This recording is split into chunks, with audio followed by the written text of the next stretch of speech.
అట్టు తిరగేయడం అంటారు దీన్ని. అట్టు తిరగేస్తారు చూడండి.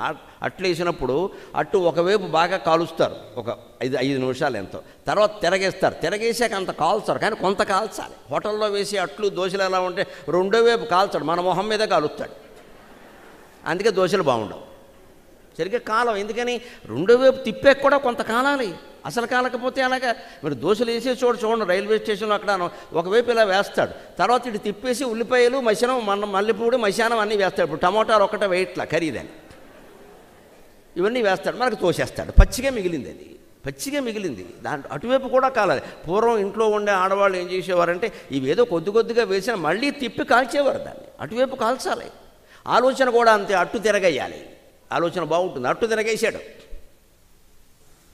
సీతాదేవిని ఎక్కడ వెతకాలి? నా తలకాయ. అరణ్యంలో వెతకడం ఏంటి? అంతఃపురంలో వెతకాలి. అంతఃపురంలో వెతకాలి. నదుల్లో, కాలవల్లో, దేవాలయాల్లోకి వెళ్ళేంత ప్రశాంతంగా ఉంది ఆవిడ. ఏదో శ్రావణ మంగళవారం నవ్వులు నోచుకుంటుందా? అలా నవ్వులు నోచుకునే ఉద్దేశంలో లంకలో ఉంటే ఇక్కడికి రావడమే అనవసరం. రాముడికి ఆ వార్త చెప్పేయడం మంచిది. మీ ఆవిడ నవ్వులు నోచుకుంటుందా, సుఖంగానే ఉందంటే గొడవలేదు. అంతే. ఆవిడ ఎక్కడ ఉంటుంది? అంతఃపురంలో ఉంటుంది. రావణాసురుడు ఎందుకు తీసుకొచ్చాడు? ఆవిడకి భోజనాలు పెట్టి విందులు చేయడానికి, అనుభవించడానికి. అనుభవించదలుచుకున్నవాడు స్త్రీని అంతఃపురంలో పెడతాడు. అరణ్యంలో ఎందుకు పెడతాడు? నదుల్లో ఎందుకు పెడతాడు? కాలువల్లో ఎందుకు పెడతాడు? ఈత కొట్టడానికి ఎందుకు వదిలిపెడతాడు? గుళ్ళోకి వెళ్ళడానికి ఎందుకు పంపిస్తాడు? అక్కడి నుంచి వెళ్ళిపోతుందేమో అని అనుమానం రాదా? ఖచ్చితంగా అంతఃపురంలో వెతకాలి అని రావణాసురుడు అంతఃపురంలో సూక్ష్మ రూపంలో ప్రవేశించాడు. అణిమా మహిమా. లంకిని కొట్టినప్పుడు మహిమ పెద్ద రూపం ధరించాడు. మళ్ళీ ఇక్కడ అంతఃపురంలోకి వచ్చి చిన్న రూపం ధరించాడు. కిటికీ ఓసన పట్టుకుని వేలాడడానికి వీలైనంత చిన్న కోతిగా మారాడు. అది ఆంజనేయ స్వామి. అది ఆంజనేయ స్వామి. మనం ఖచ్చితంగా భక్తిగా హనుమ స్తోత్రం చేస్తే, కష్టం వచ్చినప్పుడు బాధతో ఆయన్నే ప్రార్థిస్తే మన కిటికీ ఓసలకు కూడా ఖచ్చితంగా పట్టుకుని వేలాడతాడు, మన కష్టం తీరుస్తాడు. మనం కోతి అనుకుంటే కష్టం. హనుమంతుడే. ఆయన బతుకున్నాడు, గంధమాదన పర్వతంలో ఉన్నాడు. ద్వాపర యుగంలో భీముడికి కనబడ్డాడు. ఇప్పటికీ ఆయన ఉన్నాడని నమ్మేవాడు, దానికి సాక్ష్యమైన ఫోటోలు కూడా కొన్ని ఉన్నాయి. నేను సందేహించాల్సిన పని. చిరంజీవుల్లో 7 చిరంజీవుల్లో ఆయన ఒకడు. నమ్మాలి, మనం గట్టిగా నమ్మి ప్రార్థన చేయాలి. ఖచ్చితంగా అవుతుంది. ఆ పని అవుతుంది. ముందు ఆయన వచ్చి నీకు చేశానని చెప్పడం పని అయిపోతుంది అంతే. ఎప్పుడు మన ఏడిపిస్తున్నవాడు ఎవడో గుద్దు కూర్చాడు, ఇక మన్నాడు ఉండడు. వాడు పేపర్లో చూస్తావు అంత్యక్రియలేని అంతే. దశదిన కర్మం చూస్తాం అంతే, అయిపోయింది, గొడవలేదు. అంత గొప్పది భక్తి. లోపలికి వెళ్ళి చూస్తే కొన్ని దృశ్యాలు చూస్తే ఆయనకి వికారం వచ్చేసింది. అయిపోయి ఇదేమిటిది అంతఃపురమా? ఇది సోమవారం సంత. ఎందుకంటే ఎన్ని వందల మంది స్త్రీలు ఉన్నారో తెలియదు అక్కడ. అర్ధనగ్నంగా, పూర్ణనగ్నంగా, ముప్పావు నగ్నంగా, దారుణంగా పడుకుని ఉన్నారు. మాంసం తింటున్నారు, సగం బారేశారు. కొంతమంది పాపం శాకాహారం, సంగీతం వచ్చిన వాళ్ళు కూడా ఉన్నారు. వీణ వాయిస్తూ వీణ పక్కకి పెట్టేసి వీణ మీదే పడుకుందిట. వీళ్ళందరూ ఇంచుమించు అర్ధనగ్నంగానే ఉన్నారు. ఎవరో తెలుసా? రావణాసురుడు ఎత్తుకొచ్చిన గ్యాంగ్ అమ్మ. వీళ్ళందరూ గ్యాంగ్ అనాలి వాళ్ళని చూసి. అయ్యే బాబోయ్, కొంపదీసు సీత వేళ్లలో లేదు కదా, ఇంతకంటే దుర్మార్గం ఉందా? మరి ఇక్కడ కాకపోతే ఎక్కడుంటుంది? ఇది ఆలోచన. కార్యసాధన అంత కష్టం అనుకున్నగానే అయిపోదు. ఇక్కడ కొంపదీసి లేదు కదా అని వెళ్ళిపోతే ఉందేమో. అలాగని వెతుకుదాము అంటే పరిస్థితి ఎలా ఉంది? పైగా ఆయన పాపం బ్రహ్మచారి. ఇంద్రియ నిగ్రహం నేర్చుకుని గురువుల దగ్గర, సూర్యుని దగ్గర. మామూలు గురువా? నా గురువు మామూలు గురువా? ఏదో ఎలిమెంటరీ స్కూల్ మాస్టరా, యూనివర్సిటీ టీచరా? నా గురువు మామూలు గురువా? ఆయన ఒక్క క్షణం విశ్రాంతి లేకుండా 24 గంటల్లో ప్రపంచాన్ని మొత్తం చుట్టేస్తుంటే ఆయనతో సమానంగా ప్రయాణం చేసి నేను నేర్చుకున్నానే. అంత విద్య నేర్చుకుని బ్రహ్మచారినైంది ఈ దిక్కుమాలిన దృశ్యాలు చూడడానికా? నన్ను మన్నించండి అమ్మా, ఇవాళ స్మార్ట్ ఫోన్ కారణంగా పిల్లలు చూస్తున్నవన్నీ ఆ దిక్కుమాలిన దృశ్యాలే. ఈవేళ పత్రికల్లోనే వచ్చింది వార్త, మీరు చూసుంటారు. స్మార్ట్ ఫోన్ వాడకం వల్ల పిల్లలకి చదువు రాకపోగా జీవితం నాశనమైంది, వాటిని ఆపేయండి అని అంతర్జాతీయ సంస్థ యునెస్కో వాళ్ళు చెప్పారు. మొత్తం అందరికీ యునెస్కో వాళ్ళు చెప్పారు. దాన్ని ఏదో టెక్నాలజీ అన్నాం, హోంవర్క్ అందులోనే చేస్తారు. ఆపేమనండి దిక్కుమాలిన హోంవర్క్. టీచర్కి, స్టూడెంట్కి ఎన్ని వందల యంత్రాలు వచ్చినా సరే, ఎంత టెక్నాలజీ పెరిగినా సరే, ఒక గురువు అన్నవాడు ఎదురుగా ఉండి పాఠం చెబుతుంటే శిష్యుడికి వచ్చినట్టుగా ఎప్పుడూ రాదండి. గురువే శిష్యుడే ఎదురుగా ఉండాల్సిందే. అనుమానం వస్తే అడగాల్సిందే. ఆయన ప్రేమగా చెప్పవలసిందే. మీరు యూట్యూబ్లో చూడడం లేదా నా ప్రసంగాలని? ఇక్కడికి ఎందుకు వచ్చారమ్మా? ప్రత్యక్షంగా చూద్దామనే కదా. మరి అంతే. ప్రవచనం చెప్పేవాడు ప్రత్యక్షంగా కనపడమే ఇంత ఇదిగా ఉంటే, ఇంత స్ఫూర్తివంతంగా ఉంటే, రోజు పాఠం చెప్పేవాడు ఎదురుగా గంట సేపు నిలబడి పాఠం చెప్పడం ఎలా ఉంటుంది? ఆ గురువుకి ఒక కంప్యూటర్ శాట 100 కంప్యూటర్లు కూడా టీచర్తో సమానం కావు. మన పిల్లల్ని వాటికి అలవాటు చేయాలి ఖచ్చితంగా. అక్కడ కూర్చొని నేర్చుకో. వినయం, విధేయత, నమస్కారం, రాగానే లేవడం, నమస్కారం ఇవన్నీ అలవాటు అవుతాయి. కంప్యూటర్కి ఎవడు నమస్కారం చేస్తాడు? హాయ్ అంటే హూ అంటాడు. ఇక్కడ గురువు కనపడగానే హాయ్ అంటే ఊరుకుంటారా? హాయ్ ఏమిటి? ఆయన బాయ్ ఫ్రెండా, గర్ల్ ఫ్రెండా? ఆ గౌరవం ఉంటేనే విద్యలు వస్తాయి. అందుకని హనుమంతుడు అనుకుంటే అంత గౌరవంతో సూర్యుడి దగ్గర నేర్చుకున్న విద్యని నేను బ్రహ్మచర్యం పాడైపోయాను. ఎందుకంటే బ్రహ్మచారుల నియమం ప్రకారం ఎలా ఉంటుంది అంటే, అయ్యప్ప స్వామి దగ్గర 16 ఏళ్ల నుంచి 50 ఏళ్ల వరకు స్త్రీలు వెళ్ళొద్దని ఎందుకు పెట్టారో సుందరకాండ చదివితే అర్థమవుతుందమ్మా. బ్రహ్మచారి నియమం ఏమిటంటే వయస్సులో ఉన్న స్త్రీని చూడకూడదు. పరస్త్రీ అనడానికి ఆయనకు అందరూ పరస్త్రీలే, పెళ్లి కాలేదుగా, అందరూ పరస్త్రీలే.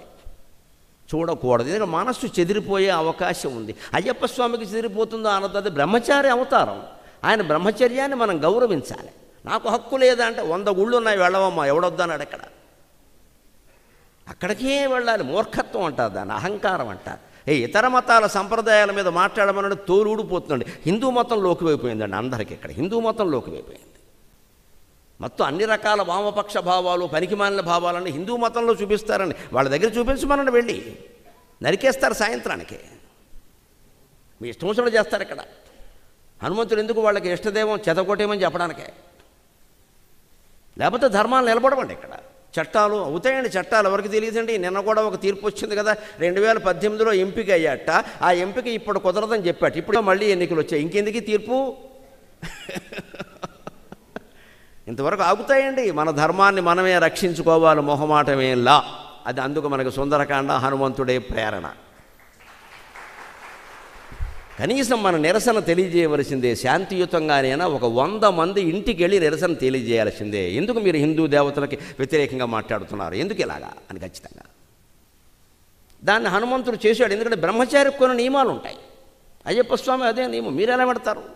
మీరు వెళ్ళొద్దని అనలేదే. 16 ఏళ్ళ రూపు వాళ్ళు రావచ్చు, 50 ఆడితే రావచ్చు, 60 అలా ప్రకారమే చేద్దాం. కాదన్న చోటుకే మనం ఎందుకు వెళ్ళాలి? అదేం అహంకారం.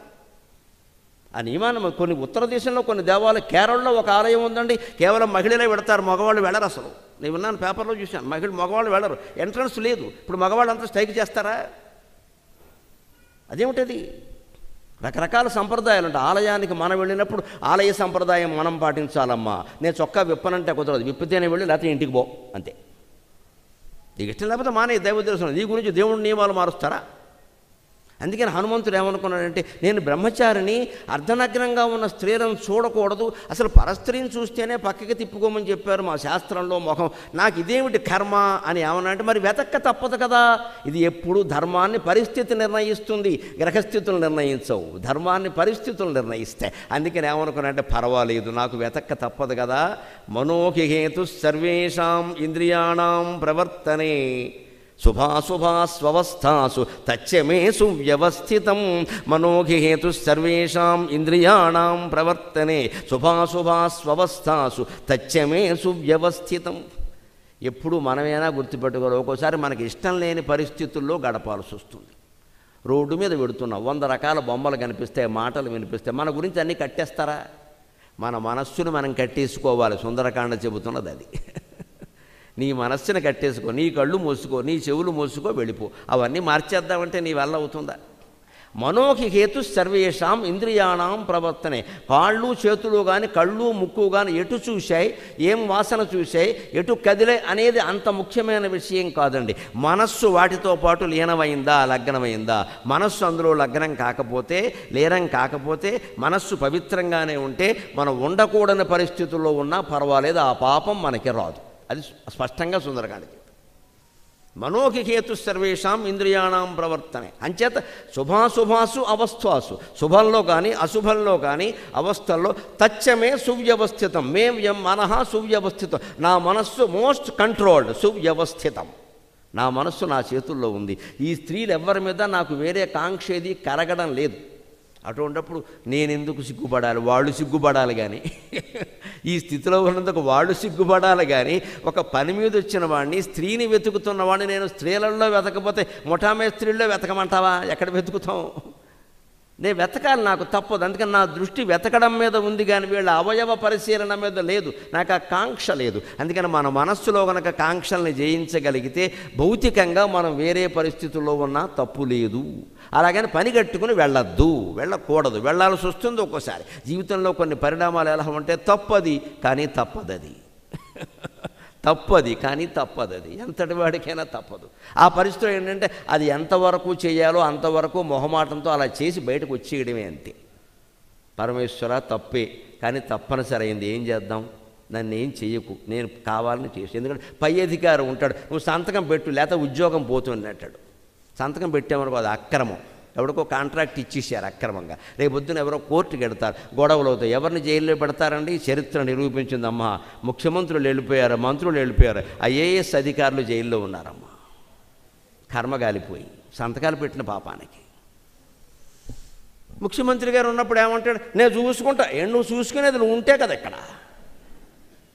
ఆ మాట నమ్మకూడదు. అయ్యా మీరు కూడా పెట్టండి అక్కడ సంతకం, నేనే చెప్పానని చెప్పాలి. ఐఏఎస్కి ఐపీఎస్కి ధైర్యం ఉండాలి. ఎందుకంటే ఐఏఎస్ వాళ్ళు ఎవరిని, ఐపీఎస్ వాళ్ళు ఎవరిని మహా అయితే బదిలీ చేస్తారేమో కానీ ఉద్యోగం ఎవరు తీసేయలేరు. అందులోనూ దీంట్లో సంతకం పెట్టడం వల్ల ఉద్యోగం తీసేయాలంటే వాడి మంత్రి పదవే పోతుంది అక్కడ ఖచ్చితంగా. మరి ఎందుకు పిరికి వాళ్ళు అవుతారో నాకు అర్థం కాదు. బదిలీ అంటే ట్రాన్స్ఫర్ అండి, పెడతామండి. బెంగళూరుని తీసుకెళ్ళి అండమాన్లో భారత్తారు, పెడతావే. అక్కడ మాత్రం మనుషులు లేరా? వాళ్ళు బతకడం లేదా? అందుకని అవినీతి చేస్తామా? వాళ్ళు పెట్టమని చూడలో సంతకాలు పెడితే ఏమైందండి? ఇంక పేర్లు అనవసరం. వాళ్ళు జైల్లో ఉన్నారు చాలామంది, 15 ఏళ్ళుగా నలిగిపోతున్నారు, బయటికి రావట్లేదు. వాళ్ళు ఏం పాపం చేయలే, పెద్దవాళ్ళు చెప్పినట్టు చేశారు. అటువంటప్పుడు తప్పనిసరి చేయవలసి వస్తే కూడా ఉపాయం ఉంది. వెంటనే ఇంటికి వచ్చి అమ్మవారికి కాళ్ళు ఎట్టేసుకోవాలి. అమ్మా, నా ఉద్యోగం కోసం భయపడ్డానమ్మా, ఏం జరుగుతుందో తెలియదు, నేను ఆడదాన్ని, నేను ఎక్కడికి వెళ్ళను, అందుకని పెట్టానమ్మా, నన్ను కాపాడంటే అమ్మవారు ఎటువంటిది అంటే ఈ సంతకం పెట్టిన వాడిని కాకుండా పెట్టించిన వాడిని మూసేస్తుంది, అనుమానం లేదు. భగవత్ శక్తికి ఏదీ తిరుగులేదు. మహామాయ మహామాయ మహాసత్వ మహాశక్తిర్ మహారథి, లలితా సహస్రం. మహామాయ మహాసత్వ మహాశక్తిర్ మహారథి, ఏమైనా చేస్తుంది ఆవిడ. ఎందుకంటే భక్తుడిని కాపాడుకోవాలి. నమే భక్త ప్రణశ్యతి. తప్పు పని చెయ్యనే వద్దు, తప్పనిసరి చేయాల్సి వచ్చింది. దేవుడు కాళ్ళు ఎట్టేసుకోవడమే. ఒక్కసారి చేశాను, ఇంకోసారి చేయను, నన్ను క్షమించు, నాకు తప్పనిసరి చేశాను, నా పీక మీకు వచ్చింది, ఏం చేయమంటావు అంటే భగవంతుడు వింటాడండి. మన అమ్మ ఇంట్లో ఉన్నవి బొమ్మలు అనుకోకండి. మీరు దయచేసి ఒక్క మాట గుర్తుపెట్టుకోండి. మీరు బొమ్మ అయినా సరే మీరు పలకరిస్తే అమ్మవారు అవుతుంది. మీ ఇంట్లో అమ్మ అయినా సరే మీరు పలకరించకపోతే బొమ్మే అవుతుందమ్మా. దేవుడు బొమ్మ అయినా సరే మీరు పలకరిస్తే అమ్మవారు అవుతుంది. మీరు పలకరించకపోతే ఇంట్లో అమ్మ ఉన్నా సరే బొమ్మే. మీ అమ్మగారితోనే మీరు మాట్లాడాల, బొమ్మే అయింది ఆవిడ. మీరు మాట్లాడితే కదా. ఆవిడ గదిలో పెట్టారు, టీవీ పెట్టారు, అంతే. అక్కడ తల్లిదండ్రులను గదిలో పెట్టి వెళ్ళి తయారయ్యారు. ఇప్పుడు ఇక్కడ వాళ్ళు అక్కడ గదిలోకి వెళ్ళరు అసలు. వెళ్ళేది ఎందుకంటే మందులు వేసుకున్నావా బెళ్ళ వేసుకున్నా. వీడిని కన్నప్పుడే వేసుకుందో పెద్ద బెళ్ళ. ఎందుకంటే బెళ్ళ వేసుకున్నావా, ఇదే పలకరి. బిళ్ళ వేసుకోవడం కోసం అంటే తల్లి అదే వీడు పుట్టకుండా బెళ్ళ వేసుకుంటే వదిలిపోయేది శని, అనవసరంగా పుట్టాడు వీడు. అదే పలకరింపు. తల్లిని పలకరించే కాసేపు కూర్చోలేవు అక్కడ. బతుకున్నంతకాలం 20 ఏళ్ల పాటు నా తల్లి నా దగ్గర ఉంటే నేను చిత్తశుద్ధిగా మాట్లాడుతున్నానండి. ప్రతిరోజు 6 నుంచి 6:30 వరకు ఆవిడ పాదాల దగ్గర కూర్చున్నాను నేను. ప్రతిరోజు టైం పెట్టుకోవాలి. టైం పెట్టుకుంటేనే కూర్చుంటాం. దొరికినప్పుడు చేయడం కాదని పెట్టుకో, టైం పెట్టుకో. అన్నిటికీ టైం పెట్టుకున్నావు కదా, దీన్ని కూడా పెట్టుకో. తల్లిదండ్రుల సేవ కూడా టైం పెట్టుకో. ప్రోగ్రాం లేకపోతే నేను ఇంట్లో ఉంటే ఆవిడ కాళ్ళ దగ్గర కూర్చొని ఆవిడకి పారసేవ చేసేవాడు. నేను ఇలా కాళ్ళు చేయి పెట్టగానే నీ చేతులు కాళ్ళు నొప్పి లేవురా అనేది. నా చేతులు నొప్పిగా ఉన్నాయమ్మా, నీ కాళ్ళు నొక్కితే నా నొప్పులు తగ్గుతాయని చెప్పేవాడు. పద్మశ్రీ పురస్కారాలు ఊరికే రావమ్మా, మాతృపాద సేవ వల్ల వస్తాయి. నా తల్లి చనిపోయి 10 ఏళ్ళు దాటింది. ఆవిడ తిరుగుతోంది. ఏం చేయాలో ఎవరికి చెప్పాలో ఆవిడకి చెప్పుకుంటుంది. నాకు అనవసరం అది. నేను అవన్నీ ఆశించి చేయాలి. యువతరం దృష్టిలో పెట్టుకోండి తల్లిదండ్రులను ఎలా చూడాలో. వాళ్ళ దగ్గర కూర్చోవాలి, మాట్లాడాలి, పాదసేవ చేయాలి, ఏం కావాలని అడగాలి, దగ్గరుండి తినిపించాలి. అవసరం. అది ఎంత పుణ్యం. రేపొద్దున మన పిల్లలు మనకు అలాగే చేస్తారు. ప్రతిఫలం అంటే అది. వదిలేస్తున్నారు, లేకపోతే వృద్ధాశ్రమాల్లో పారేస్తున్నారు పట్టుకెళ్ళి. ఎక్కడైనా సరే మనస్సే లగ్నం. అందుకని చెబుతున్నాడు ఇక్కడ, మనోహిహేతు సర్వేషాం ఇంద్రియాణం ప్రవర్తనే. మనస్సే మూలం కదా, నాకు వీళ్ళెవరి మీద వేరే భావం లేదు కదా, ఇక్కడ వెతకపోతే ఎక్కడ వెతుకుతాం? అందుకని నేను బాగానే ఉన్నా అంటే ఇవాళ తప్పు చేస్తున్నామేమో అనిపించినప్పుడు మన మనస్సుకు మనం సమాధానం చెప్పుకోవాల్సిన విధానం ఇది. కాబట్టి ఆయనకి ఫలితం దొరికింది. ఇంకాస్త అంతఃపురంలోకి వెళ్ళాడు. రావణాసురుడు అంతఃపురంలోకి వెళ్ళాడు. వాడు దాని మీద పడుకొని ఉన్నాడు. వాల్మీకి వర్ణిస్తాడు. ఎలా పడుకున్నాడో తెలుసా? పెద్ద మినువుల రాశి, ఒక 100 కేజీలు మినువులు, మినపప్పు కాదండి, పొట్టు ఒలవని మినువులు, వాటికి నూనె బాగా రాసి ఎండలో ఆరబోస్తే ఎలా ఉంటాడో మంచం మీద రావణాసురుడు అలా ఉన్నట్ట. మినువుల రాశి. మీ దగ్గర ఏదో హింగణ బేళే, ఉద్యాన బేళే అంటారు. ఏం బేళేనో మీరు తెలుసుకోండి. మీరు మినపప్పు కాదు, మినువులే.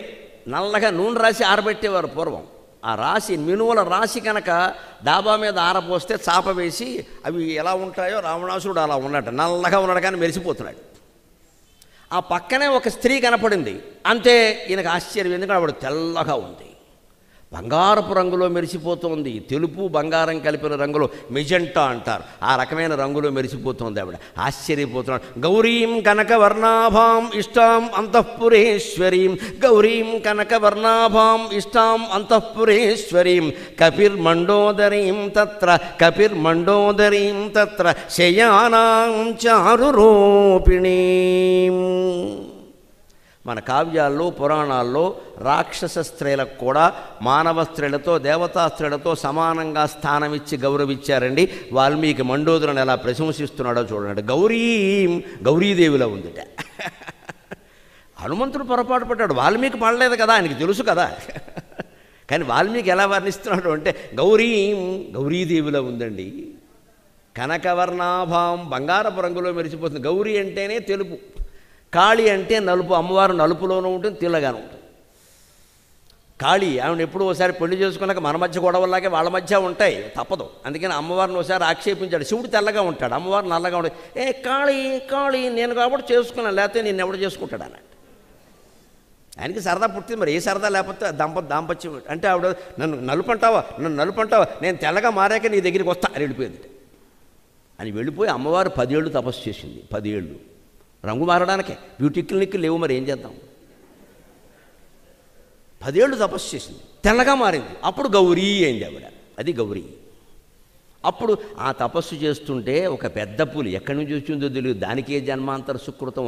అమ్మవారు తపస్సు చేస్తుంటే మింగేయడం మానేసి అలా ఎదురుగా టీవీ కెమెరా ఉన్నట్టుగా అలా కూర్చుంది, కదలకుండా. రోజు రావడం కూర్చోవడం. తర్వాత కైలాసానికి వెళ్ళాక వచ్చింది తన భార్యేనా అని అనుమానం వచ్చి శివుడు నువ్వెవరు అంటే, మీ ఆవిడనే, రంగు మారింది, కంగారు పడకు, వీడియోకులు ఇచ్చేకండి.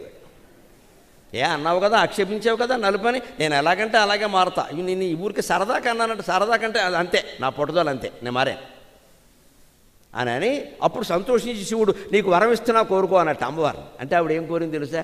అది ఏదో పులి పాపం నా దగ్గర వచ్చి కూర్చుంది, అలాగే 10 ఏళ్ళు అలాగే కూర్చుంది. దానికి కైలాసంలో స్థానం ఇవ్వమని అడిగిందమ్మా. అదే భృంగీశ్వరుడు కైలాసంలో ఉండే భృంగి. శివపురాణంలో ఉంటుంది, దేవీ భాగవతంలో ఉంటుంది. భృంగీశ్వరుడు అంటే ఆయన. ఆ పులి ఇక్కడ మారాడు. కైలాసంలో అవకాశం ఈ కాస్త తప్పకుండానో, దానికేముంది. ఇది గౌరీ. అటువంటి గౌరీదేవిలా ఉంది మండోదరి. రాక్షస స్త్రీకి మన చరిత్రలో ఎంత ప్రాధాన్యం ఇచ్చారో చూడండి. గౌరీం కనకవర్ణాభాం ఇష్టాం అంతఃపురేశ్వరు. రావణాసురుడు 25 మందిని ఎత్తుకు రావచ్చు, ఇంకో 25 మంది వాడిని కావాలని పెళ్లి చేసుకున్నాడు. కానీ వాడు అదృష్టాల్లో అదృష్టం ఏమిటంటే వాడికి మండోదరి అంటేనే ఇష్టం. సీత మీద ఇష్టం ఎలా ఉన్నా అదేదో బలాత్కారం అనుభవించాలనే పట్టుదల, అంతకంటే ఎలా. ఇష్టం మాత్రం మండోదరి. ఎందుకంటే ఇన్ని వేషాలు వేసినా మండోదరిని వాడు కాదనలేదు, అగౌరవించలేదు. ఇతరుల దగ్గర ఎప్పుడు, మండోదరి దగ్గర ఎప్పుడు ఇతరుల ప్రశంస తీసుకొచ్చామండి, బాధ పెట్టలే. నా ఏడుపేదో నేను ఏడుస్తాను పోనే అన్నాడు. ఎందుకంటే వాడు అసలు ఏడుపు లోపల వేరే. నేను ఇలా చేస్తే కానీ రాముడు రాడు, రాముడు వస్తే కానీ నన్ను చంపడు, చంపితే కానీ నేను వైకుంఠానికి వెళ్ళను, జయ విజయుల్లో ఒకడిని, నాకు ఈ కర్మ పట్టింది ఏమిటంటే వాడి అంతర్గత వేదన. అదేవిడికి అర్థమవుతుంది. అది అధ్యాత్మ రామాయణ కర్తకు అర్థమైంది. అందుకని అధ్యాత్మ రామాయణం అంటే తాత్వికం, తెలిసి ఆడిన నాటకం. అందరికీ ఎవరి పాత్ర ఏమిటో తెలిసి నాటకం అన్నట్టుగా ఉంటుంది అధ్యాత్మ రామాయణం. బుర్రపాడైపోతుంది సరిగ్గా చదవకపోతే. తెలిసే ఉంటుంది అంతా. రావణాసురుడికి తెలుసు లోపల బాధది. సీతాదేవిని బంధించకపోతే రాముడు ఎందుకు వస్తాడు ఇక్కడ? నేను పోదలుచుకున్నాను, ఈ లంక నాకు అనవసరం, ఇక్కడ పోవాలంటే ఈ పని చేయాల్సిందే. అందుకని మండోదరిని ఎప్పుడు అగౌరవించాలి. అందుకని ఇష్టం అంతఃపురేశ్వరీం, అంతఃపురానికి మొత్తం ఆవిడే పెద్దరాణి. వీడు తీసుకొచ్చేటప్పుడు బలవంతంగా వచ్చిన వాళ్ళని ఎవరైనా నిన్ను పెద్దరాణిని చేస్తానని వాగ్దానం చేసినా అది మన రాజకీయ నాయకులు ఎన్నికల ముందు చేసే వాగ్దానమే, దాన్ని అమలు చేయలేదు. దాన్ని అమలు చేయరా. మండోదరే నెంబర్ 1. అంతవరకు వాడిని వెచ్చుకోవాల్సిందే. ఆవిడ అదృష్టం. ఇష్టాం అంతఃపురేశ్వరీం కపిర్మండోదరీం తత్ర శయానాం చారురూపిణీం. అందమైనటువంటి రూపం కలిగిన ఆ మండోదరిని రావణాసురుడు పక్కన చూశాడు. వెంటనే సీత దొరికింది. ఆస్ఫోటయామాస చుచుంబ పుచ్చం ననంద చిక్రీడ జగం జగామా మనోజవం మారుతతుల్యవేగం జితేంద్రియం బుద్ధిమతాం వరిష్టం వాతాత్మజం వానరయూథముఖ్యం శ్రీరామదూతం శిరస నమామి. ఆస్ఫోటయామాస చుచుంబ పుచ్చం ననంద చిక్రీడ జగౌ జగామ స్తంభానరోహన్ నిపపాత భూమౌ నిదర్శయన్ స్వాం ప్రకృతిం కపీనాం. ఇంత అద్భుతంగా వర్ణిస్తాడు. హనుమంతుడి కంటే ఎక్కువ ఆనందం కలిగింది వాల్మీకి. భ్రమలో ఉంటాయన్నమాట సరిగ్గా. ఇది ఆధ్యాత్మిక సాధన ప్రకారం, త్రిపుర సుందరి కాండ ప్రకారం చెప్పాలి అంటే ఆత్మసాక్షాత్కారం కోసం తప్పిస్తున్న వ్యక్తికి అలాంటివే కొన్ని విగ్రహాలు ఏవో కనపడతాయి. వెంటనే ఈయన ఏమనుకుంటాడు, మర్నాడు అరుగు మీద కూర్చొని దుకాణం పెట్టేసి రాత్రి నాకు వెంకటేశ్వర స్వామి కనపడ్డాడని అడ్వర్టైజ్మెంట్ మొదలెడతాడు. ఇక్కడ ఇదే ప్రమాదం. నీకు కనపడింది వెంకటేశ్వర స్వామి కాదు, అది బొమ్మ విగ్రహం, కేవలం నీ మనోభావన. దాన్ని నిజంగా అనుకోవద్దు. కలుగుతాయి. అసలు మనకి సిద్ధి పొందడం కంటే ప్రసిద్ధి పొందడం చాలా ముఖ్యం. కొందరు సిద్ధి కోసం ప్రయత్నిస్తారు, చాలా తక్కువ మంది ఉంటారు. చాలామంది ప్రసిద్ధి కోసం ప్రయత్నిస్తారు. ఫేమస్, ప్రసిద్ధి అంటే ఫేమస్, సిద్ధి అంటే సాధించరు. సాధించే వరకు ఆగరు. చెప్పేయాలి. ముందు పక్కా ఉన్న పిలిచి కాస్త మనకంటే అమాయకురాలు ఎవరన్నా ఉంటే, నాకు ఎందుకో వారానికి ఒకసారి ఈ మధ్య వెంకటేశ్వర స్వామి తిరుపతి హుండీలో ఆదాయం తగ్గిపోయి నీకు కనపడుతున్నాడు ఇక్కడ, అదేదో గొప్ప సంపాదించుకో. అవునా, ఆవిడకు రోజు కనపడదు. నా జన్మే ఒక జన్మే, నా ఎప్పుడూ కనపడనే లేదు. ఏమిటది? ఏమిటి అజ్ఞానం? ఏమిటి ఆ అజ్ఞానం? ఏమిటి? ఇదే మనం పబ్లిసిటీ ప్రచారం చేస్తామమ్మా. భ్రమ అంటే అదే. ఆత్మసాక్షాత్కారం కోసం ప్రయత్నం చేస్తుంటే మధ్యలో అణిమ మహిమ గరిమ లహిమ లాంటి సిద్ధులు వస్తాయి, ఏవేవో కనపడతాయి. అవన్నీ నిజమని అనుకోకూడదు. అందుకే సీత కోసం వెతుకుతుంటే మండోదరి కనపడింది. ఇంచుమించు సీత, అంతేగాని సీత కాదు. ఏదో వెనక ప్రకటన ఉండే చూడండి, ఇంచుమించు ఫిల్టర్ కాఫీకి సరిసాటే కానీ ఫిల్టర్ కాఫీ కాదు. అంటే ఇంచుమించు తప్పేం లేదు. మండోదరి మహాసాధ్వి. అహల్య ద్రౌపది సీత తారా మండోదరి తథా పంచకన్యా స్మరే నిత్యం మహాపాతకనాశం. ఈ 5 స్త్రీలని పొద్దున్న లేవగానే స్మరించుకుంటే పాపాలు పోతాయన్నారు. మండోదరికి అంత స్థానం ఇచ్చారు. రాక్షస స్త్రీ అయితే ఆవిడ పాతివృత్యం ఆవిడకుంది, ఆవిడ శీలం ఆవిడకుంది, ఆవిడ గొప్పతనం ఆవిడకుంది. అంచేత భారతదేశంలో పురాణాల్లో ఎప్పుడు గుణాన్ని చూశారు తప్ప కులాన్ని చూడలేదు. గుణాన్నే చూశారు. అందుకని ఈయన మండోదరిని చూసి సీత అనుకున్నాడు. అనుకుని ఏం చేశాడు, ఆస్ఫోటయామాస, వెంటనే తోకని నేలకేసి టాప్ అని కొట్టాడు. కోతి అంతే చేస్తుంది కదండి. చుచుంబ తోక అని ముద్దెట్టుకున్నాడు. మరి కోతి అంతే చేస్తుందిగా. మన యువతరానికి ఏమైనా సంతోషమైతే అంటాడు, ఉంగరాన్ని ముద్దెట్టుకుంటాడు. వీడు దేవుడి గుళ్ళోకి వెళ్ళినప్పుడు కూడా కొంతమంది యువకులను చూశాను నేను, ఉంగరాన్ని ముద్దెట్టుకుంటాడు. అదేమిటో నాకు తెలియదు. ఎవడి చేష్టలు వాడివి, కోతి చేష్టలు కోతివి. అందుకని ఈయన ఆస్ఫోటయామాసి తోకపెట్టి నేల టప్ మన కొట్టేట. లంక అదిరిపోయింది. ఆ దెబ్బకి సాధించాం యా అనుకున్నాడు ఆయన. చుచుంబ ముద్దెట్టుకున్నట్ట, చుచుంబ పుచ్చం తోక ముద్దెట్టుకున్నట్ట పైకి లేపి. నానంద బ్రహ్మానందాన్ని పొందేట. చిక్రీడ గంతులేసేట అటు ఇటు. జగౌ జగామ బయటికి వెళ్ళాట, లోపలికి వచ్చాట. బయటికి అంటే ఎవరికో చెప్పేయాలి అనిపిస్తుంది కదా. నేను చూసా ఎక్కడ ఎవడున్నాడు, అంగదుడు లేడు, ఎవడు లేడు, వాళ్ళు సుగ్రీవుడు లేడు, ఎవరు లేడు అక్కడ. ఎవరు చెప్తారు కానీ ఏదో అనిపిస్తుంది. మనం ఏదైనా సాధించగానే చెప్పేయాలని అనిపిస్తుంది కదా. ముందు ఫోన్ తీస్తాం, మనం అర్జెంటుగా చెప్పేద్దామని. అందుకని ననంద చక్రీడ జగము జగామ బయటికి వెళ్ళాట, లోపలికి వచ్చాట. స్తంభానరోహన్ నిపపాత భూము. కోతి చేస్తే ఇంకోలా ఉంటుంది. ఇలాంటి స్తంభాలు అంటే పైకెక్కుతున్న కిందికి దిగుతుంది, పైకెక్కుతున్న కిందికి దిగుతుంది. స్తంభానరోహన్ పైకెక్కాడు. నిపపాత భూము మళ్ళీ నేల మీద కిందకి తీసుకుంటూ రాలేదు, దూకేశాడు. ఆనందం, కాళ్ళు విరిగిపోయినా సరే. నిదర్శయన్ స్వాం ప్రకృతిం కపీనాం. అక్కడ తేల్చేసాడు వాల్మీకి. మొత్తం మీద కోతి బుద్ధి చూపించుకున్నాడండి అన్నాడు. ఆత్మసాక్షాత్కార సాధనలో ఇప్పుడు ప్రలోభాలు వస్తాయి, ఆటంకాలు వస్తాయి, ఏవో సిద్ధులు కొన్ని వస్తాయి, లావు అవ్వడం, సన్నం అవ్వడం, ఎగరడం అన్నీ వస్తాయి. వెంటనే దుకాణం పెట్టేయకూడదు. దాన్నే మణిపూర చక్రం అంటారు యోగ సాధనలో. మూలాధార చక్రం, కటిభాగంలో ఉండే మూలాధార చక్రం, మర్మాంగానికి ఎదురుగా ఉండే స్వాధిష్టాన చక్రం, నాభి ప్రాంతంలో ఉండే మణిపూర చక్రం దగ్గర రాగానే 99% మంది యోగులు చెడిపోతారు. ఇప్పుడు లోకంలో మాయలు చేస్తున్న వాళ్ళందరూ ఇలాంటి వాళ్ళే. ఏవో సృష్టిస్తారు, కొన్ని చేస్తారు, ఉంటాయి, శక్తులు ఉంటాయి, లేకపోవు, వారు ఇచ్చినవన్నీ మిగులుతాయి. కానీ మణిపూర చక్రం వరకే సాధన జరిగింది, ఆయన పూర్తి సాధన చెయ్యాలి. మణిపూర చక్రం అండంలో ఉంది, మణుల చేత పూరింపబడిన చక్రం. దానికి విష్ణు అధిపతి, విష్ణు మాయ, బ్రహ్మాండంగా మాయలు చేస్తాడు ఆయన. కొన్ని పాఠాల ప్రకారం బ్రహ్మదేవుడు అధిపతి. కొన్ని బ్రహ్మదేవుడైనా సృష్టే కదా, అన్నీ సృష్టిస్తారు. ఈ నేమపోతాడు, వెంటనే దుకాణం పెట్టేస్తాడు, రోగాలు తగ్గిస్తున్నట్ట, అందరికీ అవి వస్తున్నాయట అనగానే వీళ్ళందరూ వెళ్ళిపోతారు. ఈయన చేసిన తపస్సు అంతా వీళ్ళ కోసం సరిపోయింది. వెళ్ళే వాళ్ళంతా పారిశ్రామికవేత్తలు, కాంట్రాక్టర్లే, పేదవాళ్ళు ఎవరు వెళ్ళరు, వాళ్ళకి డబ్బులు ఉండవు.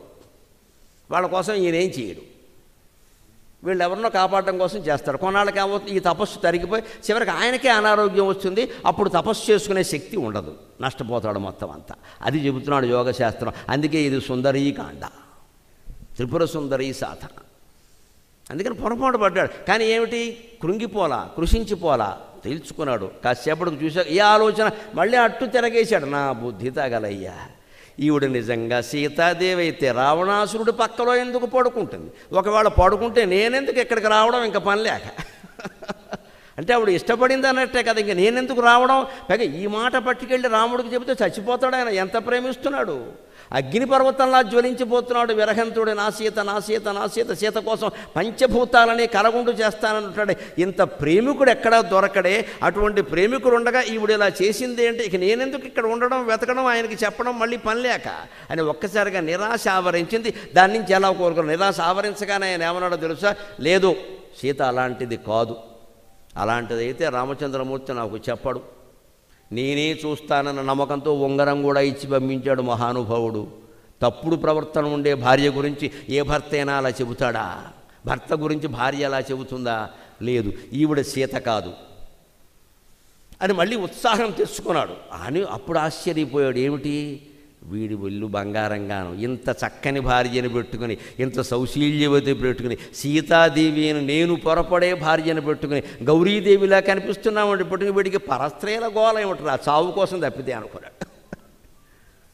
చాలామంది మనలో కూడా అంతే. భార్య అందంగా లేకపోవడం వల్ల, భార్య అనుకూలంగా లేకపోవడం వల్ల తప్పుడు సంబంధాలు పెట్టుకోరండి, వాళ్ళు కొవ్వెక్కి పెట్టుకుంటారండి.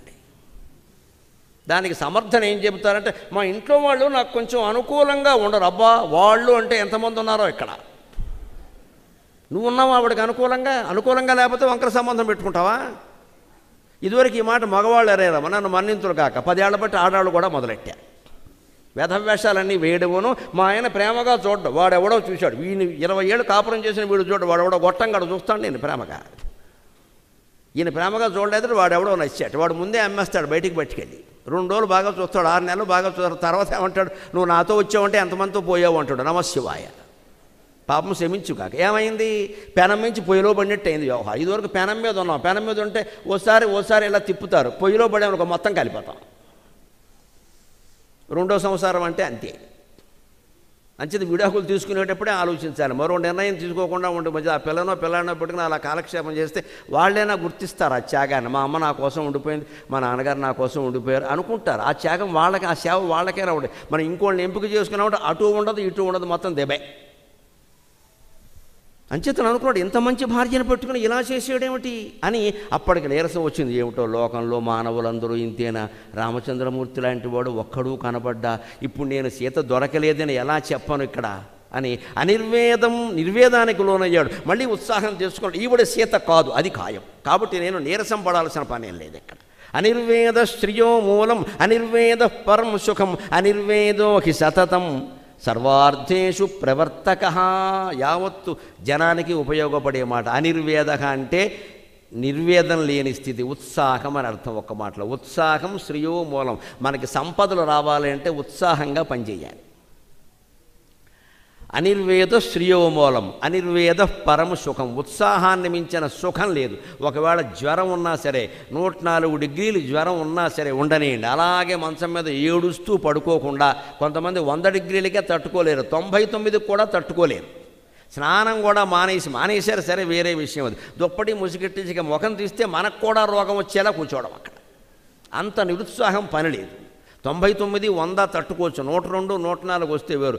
104 వచ్చినా సరే వేడి నీళ్ళలో ఏదో స్నానం చేసేసి శుభ్రంగా హాల్లో కూర్చుని ఫ్యాన్ 3లో 4లో పెట్టేసి లెగ్గేసేసి మనోజవం మారుతతుల్య వేగం అని హనుమంతుడు మంత్రం జపం చేయండి, అనారోగ్యాలన్నీ మొత్తం పోతాయి వెంటనే. శరీరం ఉత్సాహంగా ఉంటే మనస్సు ఉత్సాహంగా ఉంటుందండి. మనస్సు ఉత్సాహంగా లేనప్పుడు కనీసం శరీరాన్నైనా ఉత్సాహంగా ఉంచాలి. శరీరం ఉత్సాహంగా అనారోగ్యంతో ఉంటే మనస్సునైనా ఉత్సాహంగా ఉంచాలి. మనస్సుతో శరీరానికి మందు వేయచ్చు, శరీరంతో మనస్సుకి మందు వేయచ్చు. రెండూ మన చేతుల్లోనే ఉన్నాయి. ఎందుకు నిరుత్సాహానికి లోనవ్వాలి? నీ మనస్సులో బెంగ ఉందమ్మా, శరీరం బాగానే ఉందిగా, భగవంతుడి దేవల్ల అనారోగ్యం లోపమేం లేదుగా. శుభ్రంగా ఫిల్టర్ కాఫీ తాగి కూర్చో, హాల్లో కూర్చో, నీకు ఇష్టమైన వాళ్ళని పిలిచి మాట్లాడు, లేకపోతే ఫోన్లో చాటింగ్ అప్పుడు చేయి, సరదాగా ఆ రోగం పోతుంది. సరదా లేదా ఇష్టమైన పుస్తకం చదువు, ఇష్టమైన ప్రవచనం విను, టీవీలో ఇష్టమైన కార్యక్రమం చూడు, మనస్సు బాగుంటుంది. ఇక వచ్చింది కదా అని ముసుగట్టేసి కూర్చుంటే సాయంత్రం కాదు 2 రోజులైనా తగ్గదు. అది లేచి ముందు మన పని ఏదో మనకు ఉంటుంది, కాస్త కాఫీ పెట్టుకోవడమైనా చేసుకోవాలి. ఇంట్లో కాస్త ఓపిక వస్తుంది, కాస్త 2 మాటలు మాట్లాడుకుంటే ఓపిక వస్తుంది. అది అనిర్వేద శ్రేయోమూలం, అనిర్వేదం పరం సుఖం, అనిర్వేదోహి సతతం సర్వార్థేషు ప్రవర్తక.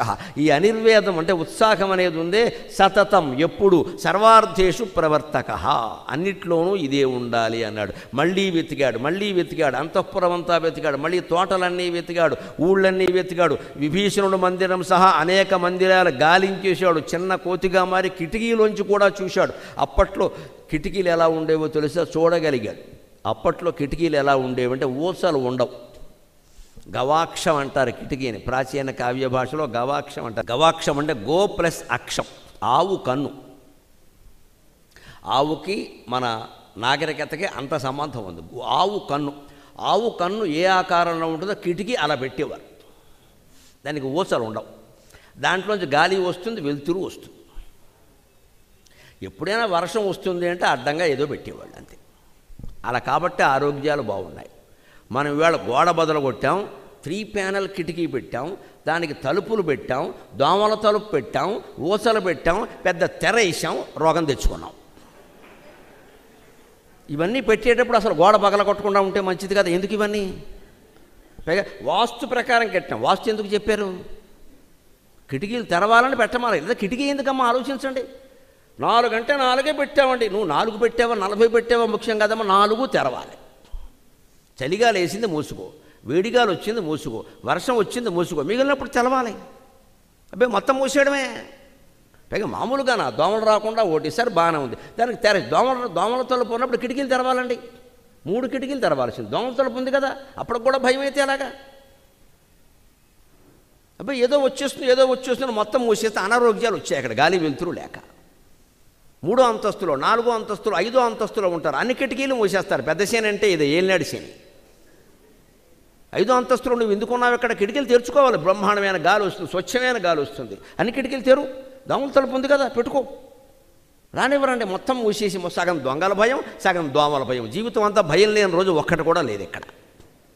ఎదవ జీవితం ఇంత చేస్తే ముష్టి జీవితం 70 ఏళ్ళు కూడా లేదు ఇక్కడ. ఇందులో సగం నిద్రకు పోయింది, సగం కాలకృత్యాలకు పోయింది, మిగిలిన సగం తిండికి పోయింది. బతికేదంతా ఎదవ భయపడుతూ బతకడం. అక్కడ రేపు పొద్దున పోవడానికి సిద్ధంగా ఉంటే అయిపోయాయి, ఏం వచ్చినా పర్లేదు, పోతాం. ఏమైంది?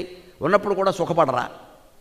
గాలి వెలుతురు రాకుండా ఇంట్లో ఎలా ఉంటారంటే కిటికీలు ఎందుకున్నా? అప్పుడు హనుమంతుడు ఎందుకు వెళ్ళగలిగాడు? విభీషణుడు ఇంటికి కూడా వెళ్ళాడు, అక్కడికి వెళ్ళాడు, ఎక్కడికి వెళ్ళాడు? కిటికీలోంచి చూడాడు. ఎందుకు చూశాడు? ఏసీలు తలుపులు ఉంటే చూసేవాడు కాదు. ఆ సందులో దూరాడు, చూశాడు. అన్ని చోట్ల చూశాడు, స్త్రీలు ఎక్కడ ఉంటారో అన్ని చోట్ల చూశాడు. తెల్లారేలాగే దొరికి తీరాలనుకున్నాడు, ఎంత చూశాడు ఆయన. ఇన్ని చూశాక దొరక్కపోయేసరికి ఇక నిర్ణయానికి వచ్చేసాడు. అయిపోయింది, ఇంకా కుదరదు. ఇప్పుడు నేను ఇంటికి వెళ్ళి రాముడికి సీత లేదు అని చెప్పాలి. చెబితే ఆయన బతకడు. ఆయన బతకపోతే లక్ష్మణుడు బతకడు. వీళ్ళిద్దరికీ ఇచ్చిన మాట నెరవేర్చలేకపోవడం వల్ల సుగ్రీవుడు కూడా బతకడు. సుగ్రీవుడు లేకపోతే తార, అంగదుడు ఎవరూ బతకరు. ఇంతమంది చనిపోయే వార్త నేను అక్కడికి పట్టుకెళ్ళి చెప్పాలా? చెప్పకుండా ఇక్కడే కూర్చున్నాననుకో ఏం జరిగిందో తెలియక బెంగెట్టుకుంటారు. అందుకని వెళ్లకుండా ఉండలేం, వెళ్ళలేం. కాబట్టి ఇప్పుడు ఏమిటి మార్గం? ఆత్మహత్య ఒక్కటే మార్గం అని నిర్ణయించుకున్నాడమ్మా హనుమంతుడు అంతటి వాడు. నిరాశ అందరినీ కమ్మేస్తుంది. దీనికి పూర్వజన్మ కథలు చెప్పి సరిపెట్టుకోక్కల్లా. హనుమంతుడు నిర్ణయించుకున్నాడు. వాల్మీకి రామాయణంలో స్పష్టంగా ఉంది. ఎవరైనా నిర్ణయించుకుంటారు అలాగా. ఓ పావు గంట సేపు నిరాశలో నిస్పృహలో కూరుకుపోయాడు. కింద ఇసక పట్టుకుని ఇలా నలిపేస్తున్నాడు. ఏం చేయాలో తెలియక, వెళ్ళాలో తెలియదు, ఉండాలో తెలియదు, ఆవిడ దొరకలేదు. ఏమిటిది? భగవంతుడు తప్ప వేరే ఆధారం కనపట్ల. ఆ భగవంతుడు కూడా నన్ను అనుగ్రహించట్లేదు. సరిగ్గా ఆధ్యాత్మిక సాధన ఇలాగే ఉంటుంది. అమ్మవారు కనపడడం లేదు, అమ్మవారు కనబడడం లేదు. 32 మెట్లలో 25 మెట్లు ఎక్కిన వాడికి మనస్సు మండిపోతూ ఉంటుందమ్మా, మండిపోతూ ఉంటుంది వాడికి. ఎందుకు ఇది? తిన్నదే తిన్నాం, పడుకున్నదే పడుకున్నాం, అనుభవించిన సుఖమే మళ్ళీ అనుభవించాం. ఇదే గొడవలు మాట్లాడుకుని విసుగు రావట్లేదా? భగవంతుడిని చూడని జన్మ కూడా ఓ జన్మేనా? ఎందుకు కళ్ళిచ్చాడు భగవంతుడు దేవుడిని చూడడానికి? విగ్రహాల రూపంలో, బొమ్మల రూపంలోనే చూడేది. ప్రత్యక్షంగా అమ్మవారిని చూడలేమండి. ఈ పట్టుదల పట్టిన వాడికి పిచ్చెక్కిపోతుందమ్మా. అనుభవించిన వాడికి తెలుస్తుంది ఆ బాధ. అదే హనుమంతుడు బాధ. అందుకని ఆ ఆవేశంలో ఒక మాట అనుకున్నాడు, కానీ బయటపడ్డాడు. ఏమో ఇందాక మండోదరును చూసి పొరపాటు పడ్డాం, అలాగే చూసిన వాళ్ళలో ఎక్కడైనా సీతాదేవి ఉందేమో, పడుకుందేమో, పొరపాటు పడ్డామో, మరోసారి చూద్దాం అని మరోసారి చూసొచ్చి చివరకు నిర్ణయం తీసుకున్నాడు. చచ్చిపోతే ఏముంది? వినాశే బహవో దోషాః. యావత్ యువతరానికి ప్రేరణ కలిగించే మాట సుందరకాండలో ఉంది. వినాశే బహవో దోషాః జీవన్ భద్రాణి పశ్యతి. వినాశే బహవో దోషాః జీవన్ భద్రాణి పశ్యతి. తస్మాత్ ప్రాణాం ధరిష్యామి ధ్రువో జీవిత సంగమః. ఇది మనందరం గోడ మీద రాసుకొని రోజూ చదువుకోవలసిన శ్లోకం. అందుకే నేను నిన్న మీకు చెప్పాను, నువ్వు నేను కలిపితే లోకం, నిన్ను నన్ను కలిపేది శ్లోకం. మనిషికి జీవం పోసేది శ్లోకం.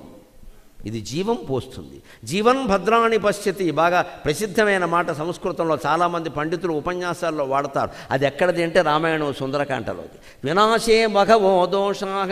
ఎప్పుడు చచ్చిపోవాలని మనిషి అనుకోకూడదు. దాంట్లో చాలా దోషాలు ఉన్నాయి. ఏం సాధిస్తావు చచ్చిపోయి? ఉన్నవాళ్ళకు కూడా దుఃఖమే కదా, ఏడుస్తూ కూర్చుంటారు. నువ్వు చచ్చిపోవాలని కోరుకునేవాడు ఎవడెక్కడ? పోనీ పైకి విచిత్రం అండి, లోకంలో పాపాలు, దుర్మార్గాలు, భయంకరమైన నేరాలు చేసిన వాడు చచ్చినా చావడండి, వాడు అలాగే ఉంటాడు. ఏదో తెలుసో తెలియకో ఒక తప్పు చేసిన వాళ్ళు చచ్చిపోతారండి, అదేమిటో తెలియదు. అక్కడ వ్యాపారంలో నష్టపోవడము, ఉద్యోగం కోల్పోవడము, విడాకులు అవ్వడము, లేకపోతే ఏదో జరగడం. మనం చేసామా? అయింది, ఏం చేయమంటావు? విడాకులకు మనం కారణం కాదు, రెండో వ్యక్తి కారణం. ఆవిడ కర్మ లేదా ఆయన కర్మ. మనం బతుకుండొచ్చు కదా, మనం ఎందుకు చచ్చిపోవాలి? అలాగే కడుపున పుట్టిన పిల్లలే చనిపోవచ్చమ్మా, ఏం చేస్తాం? పచ్చికాయలు పగిలిపోయిన వాళ్ళు చాలామంది ఉన్నారు. వాళ్ళ కోసం మనం చచ్చిపోతామా? ఆ వయస్సున్న పిల్లలు వేరే సమాజంలో లేరా? వారికి మనం ఏదన్నా మన పిల్లాడి పేరు మీద ఉపకారం చేయకూడదా? అలా చేసి మన పిల్లాడే ఉన్నాడని అనుకోకూడదా? ఈ ఆలోచన రావాలి. అంతేగాని మా అబ్బాయి పోయాడు ఇంకా నాకు బతకాలం లేదు, మా ఆవిడ పోయింది బతకాలం లేదు, మా ఆయన పోయాడు బతకాలం. ఎవరు పోయినా మనం ఉండక తప్పదండి. ఈ అబ్బాయి ఎప్పుడు వచ్చాడు? పెళ్ళి అయ్యాక వచ్చాడు. పెళ్ళి ఎప్పుడైంది? 30 ఏళ్ళు అయ్యాక అయింది. మరి 30 ఏళ్ల బట్టి భార్య లేకుండా భర్త లేకుండా నువ్వు ఉన్నావా లేదా? పెళ్ళయ్యాక కూడా 5-6 ఏళ్ల పాటు పిల్లలు లేకుండా నువ్వు ఉన్నావా లేదా? వాళ్ళకేదో జరిగిందే నువ్వెలా పోతావా? పిచ్చి ఆలోచన కాకపోతే.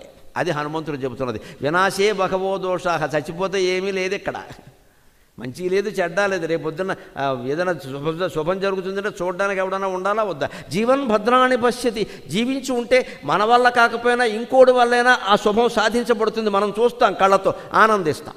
జీవన్ భద్రాణి పశ్యతి అంటే తస్మాత్ ప్రాణాం ధరిష్యామి. అందువల్ల నేను ప్రాణాలు ధరించే ఉంటాను. ఇది పాజిటివ్ థింకింగ్. ఇవాళ కోచింగ్ సెంటర్లు పెట్టేసి పాజిటివ్ థింకింగ్ గురించి నేర్పుతారు. అన్ని విదేశీ గ్రంథాలు, విదేశీ ఉదాహరణలు ఇస్తాడు. మన రామాయణంలో, మన సుందరకాండలో ఉన్నది ఎవడు చెప్పడు. ఇక్కడ వీడు వస్తే కదా చెప్పడానికి.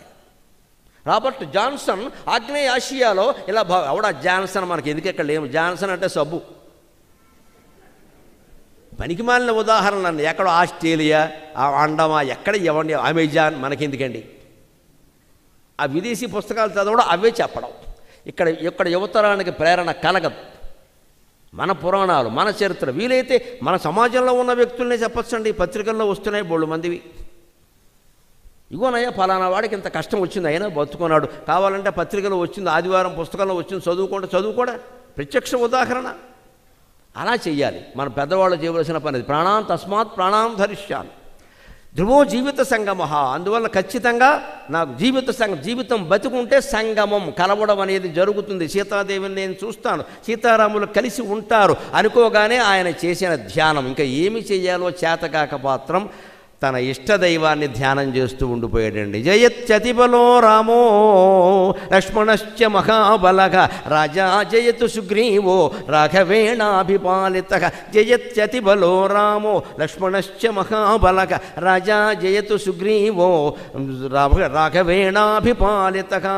బలవంతుడైన రాముడికి జయం, అతి బలవంతుడైన లక్ష్మణుడికి జయం, మా మహారాజు సుగ్రీవునికి జయం, నా సంకల్పానికి జయం. నేనిప్పుడు నా ఇష్టదేవత గురించి జపం చేస్తాను, త్రిపుర సుందరీదేవి గురించి ఎందుకు సీతాదేవి దొరకదో నేను చూస్తాను అని జపం చేయడానికి ఆయన ఎంచుకున్న చోటు అశోకవనం. అది అమ్మవారి సంకల్పం.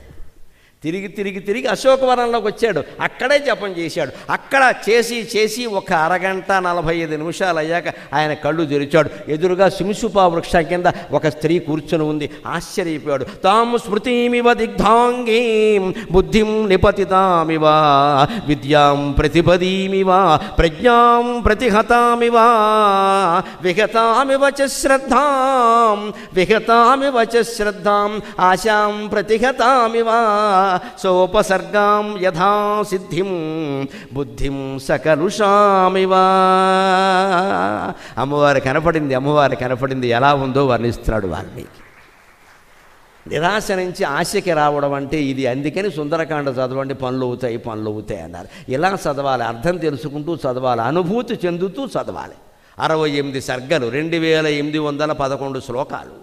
ఊరికే మూకమ్మడి పారాయణ చేసుకుంటూ పోకూడదు. ఎక్కడ మేము 100 మంది చదివాం, 1000 మంది చదివాం, 1,00,000 మంది చదివినా హనుమంతుడు ఉండడు. అక్కడ పబ్లిసిటీ ఉంటుంది, పేపర్లో వస్తుంది. మీ ఇంట్లో మీరు చదవాలమ్మా, మొహమాటం లేకుండా. మీ ఇంట్లో మీరు ఒక్కళ్ళే ఉండాలి, ఎవ్వరు ఉండక్కల. భర్త భార్య కూడా అవసరం లేదు, మీరు ఒక్కరే ఉండండి.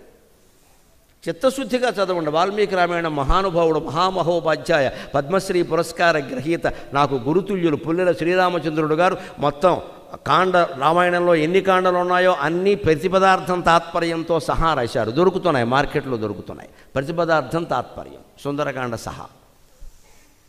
అవి చదవాలి. తాత్పర్యాలు చదివితే శ్లోకం, ఓసారి ముందు శ్లోకం చదువుతాం, తర్వాత తాత్పర్యం చదువుతాం, మళ్ళీ శ్లోకం చదువుతాం. అర్థమైందండి? ఏమిటి అర్థం కాదు ఇంకా. దీనికోసం ఎవరిలో పెట్టడం, డబ్బులు ఇవ్వడం, జపాలు తపాలు దేనికి? మనం చేయాల్సిన పనికి డిప్యుటేషన్ ఏమిటండి? దేవుడు ఎందుకు కరుణిస్తాడు? మనం డిప్యుటేషన్ వాళ్ళని ఎవరిని దేవుడు కరుణించాడు. నువ్వు స్వయంగా చేయాల్సిందే. ముందు నీకే ఉత్సాహం కలుగుతుంది ఈ మాటలు వింటుంటే. ఎలా ఉంది ఆవిడ? ఈవిడే సీత. ఎందుకంటే ఎలా ఉంది ఈవిడ? తాం స్మృతిమివ దిగ్ధాంగీం. స్మృతిని కోల్పోయిన వ్యక్తిలా ఉంది ఆవిడ పరిస్థితి. అదే కదా మరి. వీటన్నిటికీ ఆధ్యాత్మికంగా వేరే అర్థాలు ఉన్నాయి. స్మృతిమివ దిగ్ధాంగీం, అన్ని అవయవాలు తడిసిపోయి స్మృతి కోల్పోయిన వ్యక్తిలా ఉంది ఇక్కడ. తాం స్మృతిమివ దిగ్ధాంగీం బుద్ధిం నిపతితామివ. బాగా పనిచేసే బుద్ధి. ఒక్కసారి అల్జీమర్స్ వ్యాధి వచ్చి పనిచేయకపోతే ఎలా ఉంటుందో అలా ఉంది సీత. అలా చూస్తోంది. ఏమిటో నా బతుకు బాగుపడుతుందా? ఈ రావణాసురుడు చస్తాడా? మా ఆయన వస్తాడా? అయోమయంగా కనపడిన వాడిని కూడా, చివరికి తన తల్లి తండ్రి కనపడినా కూడా గుర్తుపట్టలేని స్థితిలో ఉంది. బుద్ధిం నిపతితామివ. బుద్ధి పూర్తిగా కూలిపోతే ఎలా ఉంటుందో అలా ఉంది. ఇంత స్థితిలో లంకలో ఎవరుంటారు? రావణాసురుణ్ణి వ్యతిరేకించేవాళ్ళు తప్ప. అనుకూలంగా ఉండే స్త్రీ అయితే ఎగిరి గంతులేదా? అందుకని ఇక్కడ ఉంటుంది సీత. అనుమానం ఎలా ఈవిడే అయ్యి ఉంటుంది. అయినా వెళ్ళిపోయి సీత అనలేదు ఎక్కడ.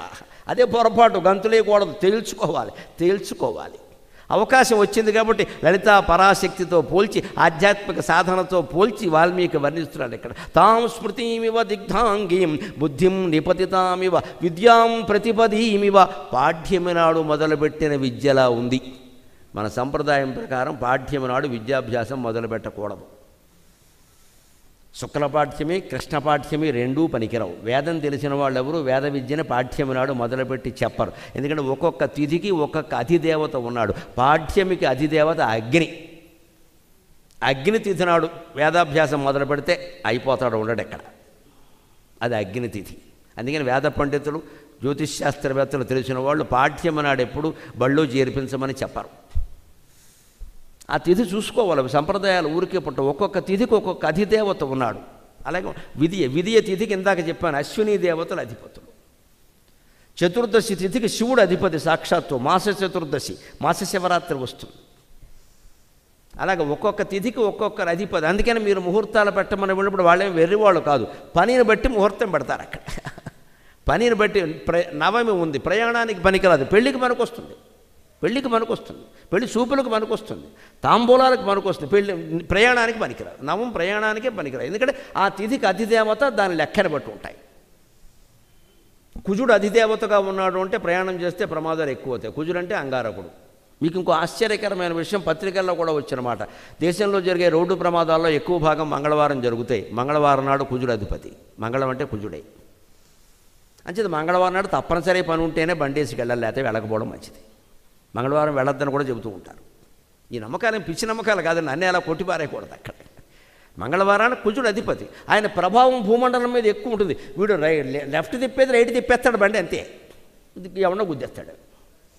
ఎందుకు వెళ్ళాలి పనిగట్టుకుని? తప్పనిసరి అయితే వీడు ఆఫీస్కి వెళ్ళడం మానేయమని కాదు, అక్కడ జాగ్రత్తగా వెళ్ళు, జాగ్రత్తగా వెళ్ళు. ముందుందంటే జాగ్రత్తగా పెడతాం కదా, మానేయమని చెప్పట్లేదండి. మన శాస్త్రం అలా చెప్పదు. నువ్వు ప్రయాణం మానుకోగల, అలాగని దూసుకు వెళ్ళిపోగల. ఇందాక పుట్టమట్టే, నీకు పుట్టమట్టి కావాలి. పావు ఉన్నప్పుడు వెళ్ళడం దుస్సాహసం. పాము లేదు కాబట్టి, పాము ఉంది కాబట్టి వెళ్ళను ఉండడం చేతకాంతనం. పాము వేటకు వెళ్ళిన తర్వాత వెళ్ళడం తెలివి. ఏదైనా అంతే. నేను శాస్త్రాలను తప్పు పట్టక్కల. మన బుద్ధి మురికి బుద్ధి అయిపోయింది. ఏది పడితే అది నమ్మేయడం, అసలైనవి నమ్మకపోవడం. అందుకని ప్రతి విద్యాం ప్రతిపదీమివ, పాఠ్యము నాడు మొదలుపెట్టిన విద్య అగ్ని వల్ల ఎలా కాలిపోయి నాశనం అవుతుందో అలాగే విద్య పాడైపోయినట్టుగా ఉంది. ఈవిడ మాసిపోయిన చీరతో ఉంది, ఏకవస్త్రయ్యి. ఇదేమిటి ఈవిడ కాకపోతే సీతాదేవి ఇంకెవరవుతారు? ఒకవేళ సీత కాకపోయినా మరెవరైనా ఈవిడెవరో తెలుసుకోవాలి ఖచ్చితంగా. ఈవిడిని సీతను రక్షించిన పుణ్యం వస్తుంది అనుకున్నాడు పాపం. అంతే కదా, ఇంకా తేలలేదు కదా. అంతేకాదు, ప్రజ్ఞాం ప్రతిహతామివ, ఒక్కొక్క మనిషి ఆడ మొగ తేడా లేకుండా ఎంతో ప్రజ్ఞ కలిగి ఉంటాడు. ఐఐటీలో ర్యాంకు సాధిస్తాడు. అనుకున్న అమ్మాయి లవ్ చేయలేదని ఆత్మహత్య చేసుకుంటాడు. వీడిని ఏమనాలే? ఆవిడ్ని చేసుకున్నా కూడా తర్వాత ఆత్మహత్య చేసుకోవాలి, అనుమానం ఏం లే. నువ్వు ఇండియన్ ఇన్స్టిట్యూట్ ఆఫ్ టెక్నాలజీలో మంచి ర్యాంక్తో ఖరగ్పూర్లో సీటు సంపాదించుకుని అనుకున్న అమ్మాయి రాలేదంటావేట, నువ్వు అనుకున్న అమ్మాయి వచ్చి ఎలా? ఇది అహంకారం అంటారు దీన్ని. ఆత్మహత్య చేసుకుంటాడండి. ఒకే ఐఐటి సంస్థలో 3 నెలలకు ఒకరు చొప్పున ఆత్మహత్యలు జరుగుతున్నాయమ్మా. నేను పేరు చెప్పట్లేదు, సంస్థ ప్రతిష్ట పాడు చేయడం ఇష్టం లేక. ప్రతిష్టాత్మకమైన ఒక ఐఐటి సంస్థలో 3 నెలలకు ఆత్మహత్య జరుగుతోంది. ఎందుకో చెప్తా, నేను ఒక మాట మొహమాటం లేకుండా పండితుడుగా హిందువుగా చెబుతా. ఐఐటిలో రామాయణం లేదు, ఇంజనీరింగ్లో భారతం లేదు. అవి పెట్టమనండి, జరగవు ఖచ్చితంగా. పాఠ్యపుస్తకాల కింద పెట్టమని. పనికిమాలిన టెక్నాలజీ అంతా పెడతారు అక్కడ. మనిషిని బతికే టెక్నాలజీ ఏముండదు ఇక్కడ. మనిషికి ఆశ కల్పించే మాట ఒక్కటి ఉండదండి ఇవాళ పాఠ్యపుస్తకాల్లో. అన్నీ టెన్షన్ టెన్షన్ టెన్షన్. వాడు చస్తాడా చిన్నకోరాడు, ఇంత చేసి 20 ఏళ్ల వయస్సు వాడికి. వాడికి ఉత్సాహం. ఇదివరకు తెలుగు పాఠం వింటే ఇంకా మిగిలిన అన్ని పాఠాల కంటే తెలుగు పాఠం హాయిగా ఉండేది. మాకు హాయిగా కూర్చుని వినేవాళ్ళు. పైగా విచిత్రం, మిగిలిన మాస్టర్లు అందరూ ఎన్ఎస్, పిఎస్, సోషల్, మ్యాథమెటిక్స్ అందరూ వచ్చి మా క్లాసులో కూర్చునేవారు. మా మాస్టర్ భైముడిపాటి సీతారామయ్య గారి పద్యాలు పడుతుంటే. అటువంటి మహానుభావుడికి శిష్యుడిని కాబట్టి వీళ్ళ ప్రపంచం అంతా వెలుగొందుతున్నానమ్మ. ఆయన పద్యాలు పాడుతుంటే ఇంగ్లీష్ మాస్టర్ వచ్చి కూర్చో, వేరే మీ మాస్టర్ బాగా పాడతారా, నేను కూడా కూర్చుంటారా గరికిపాటి నీ పక్క, నువ్వు చెప్పకే అని కూర్చునేవాడు ఆయన. అంత ఇష్టం తెలుగు పాఠం అంటే ఇతర ఉపాధ్యాయులకి. ఇవాళ పరిస్థితులు ఎలా ఉన్నాయో మీకే తెలియదు. పద్యం పాడే తెలుగు మాస్టర్ లేడు. ఉంటే వాడికి బాధాభివందనం. ఎందుకంటే తప్పులు ఉంటాయని భయం. హెడ్ మాస్టర్ పట్టుకుంటాడేమో అని బెంగ. వీడికి తెలియదు, వాడికి ఏమీ రాదు. వీడు ఏ రకంగా ఎంపికయ్యాడో వాడు అంతకంటే అలాగే ఎంపికయ్యాడు. పట్టుకునేవాడు ఎవడు ఎక్కడ? ఆయన అసలే రాడు ఎక్కడికి. ఆయన డిఈఓ ఆఫీసులో ఉన్నాడు, ఇక్కడ ఉన్నాడు ఏమిటి? ఇది మొత్తం పాడు చేశారు పిల్లల్ని. కానీ ఇంత ఉత్తేజం ఉంటుంది సుందరకాండ అంటే.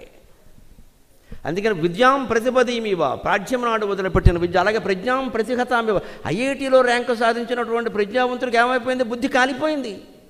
లేకపోతే చిన్న ప్రేమ పురాణం గురించి చచ్చిపోవడం ఏంటండి? అదంత గొప్ప విషయమా? ఈ అమ్మాయి కాకపోతే ఇంకో అమ్మాయి దొరకదా? ఈ అబ్బాయి కాకపోతే ఇంకో అబ్బాయి దొరకడా? ఇదే ఆలోచన చేయాలి. విద్యాం ప్రతిమదీమివ ప్రజ్ఞాం ప్రతిహతామివ ఆశాం ఆశాం విగతామివ చ శ్రద్ధాం, ఎంతో పెద్ద తపస్సు తలపెట్టాం, ఆధ్యాత్మిక సాధన శ్రద్ధగా చేస్తున్నాం. ఎవరో మధ్యలో వచ్చి ఇవన్నీ ఊరికే పుట్ట కథలో కట్టు కథలో పురాణాల్లో ఉంటాయి, వాళ్ళెవరికో దేవుడు ప్రత్యక్షం ఏంటంటే నువ్వు చేసేస్తావు, ఎక్కడ ఏం అవడో అదేం లేదు, అవే కట్టు కథలు అవన్నీ రాసుకున్నారు కూర్చుని అని అంటాడు ఇక్కడ. అంతే, వీడి శ్రద్ధ పాడైపోయింది, వీడు నాస్తికుడు అయిపోతాడు. నువ్వు గ్రంథం మీద శ్రద్ధ లేదు, దేవుడి మీద శ్రద్ధ లేదు, నాస్తికత్వం వచ్చింది నీకు.